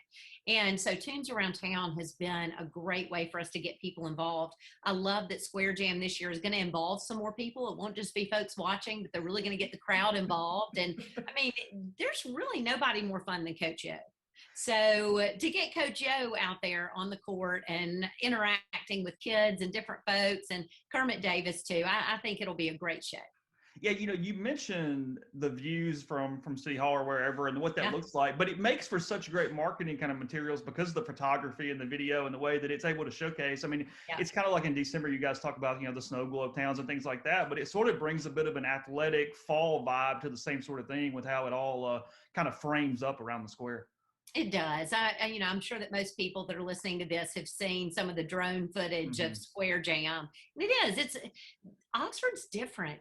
People say, what is it about Oxford that makes it so cool? There are a lot of cool towns that have thriving downtown districts and what have you, but it's the people, it's the energy, it's the excitement of a football season or any other sports season, but it's all of these folks coming together that creates this energy. I always say that the fall is amazing in Oxford because you get about 3,000 18-year-olds who are just pumped and ready to experience everything that the community has to offer. So this is one of those wonderful events.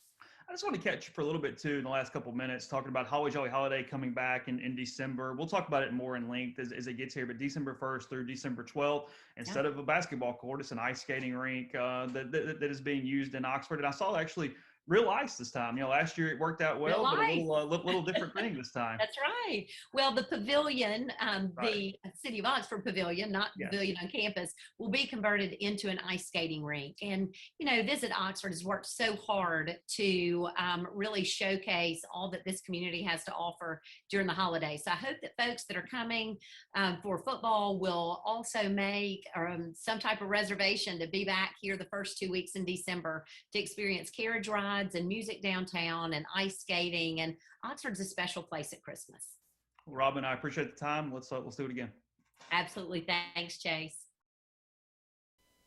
That was Chase Parham, Robin Tannehill. That wraps up this edition of MPW Digital Pregame Show. Again, Ole Miss and Arkansas Saturday, 11 a.m. at Vaught-Hemingway Stadium. You can watch it on ESPN. We'll be with you as soon as the game is over with the MPW Digital Postgame Show presented by Walk-On Sports Bistreaux.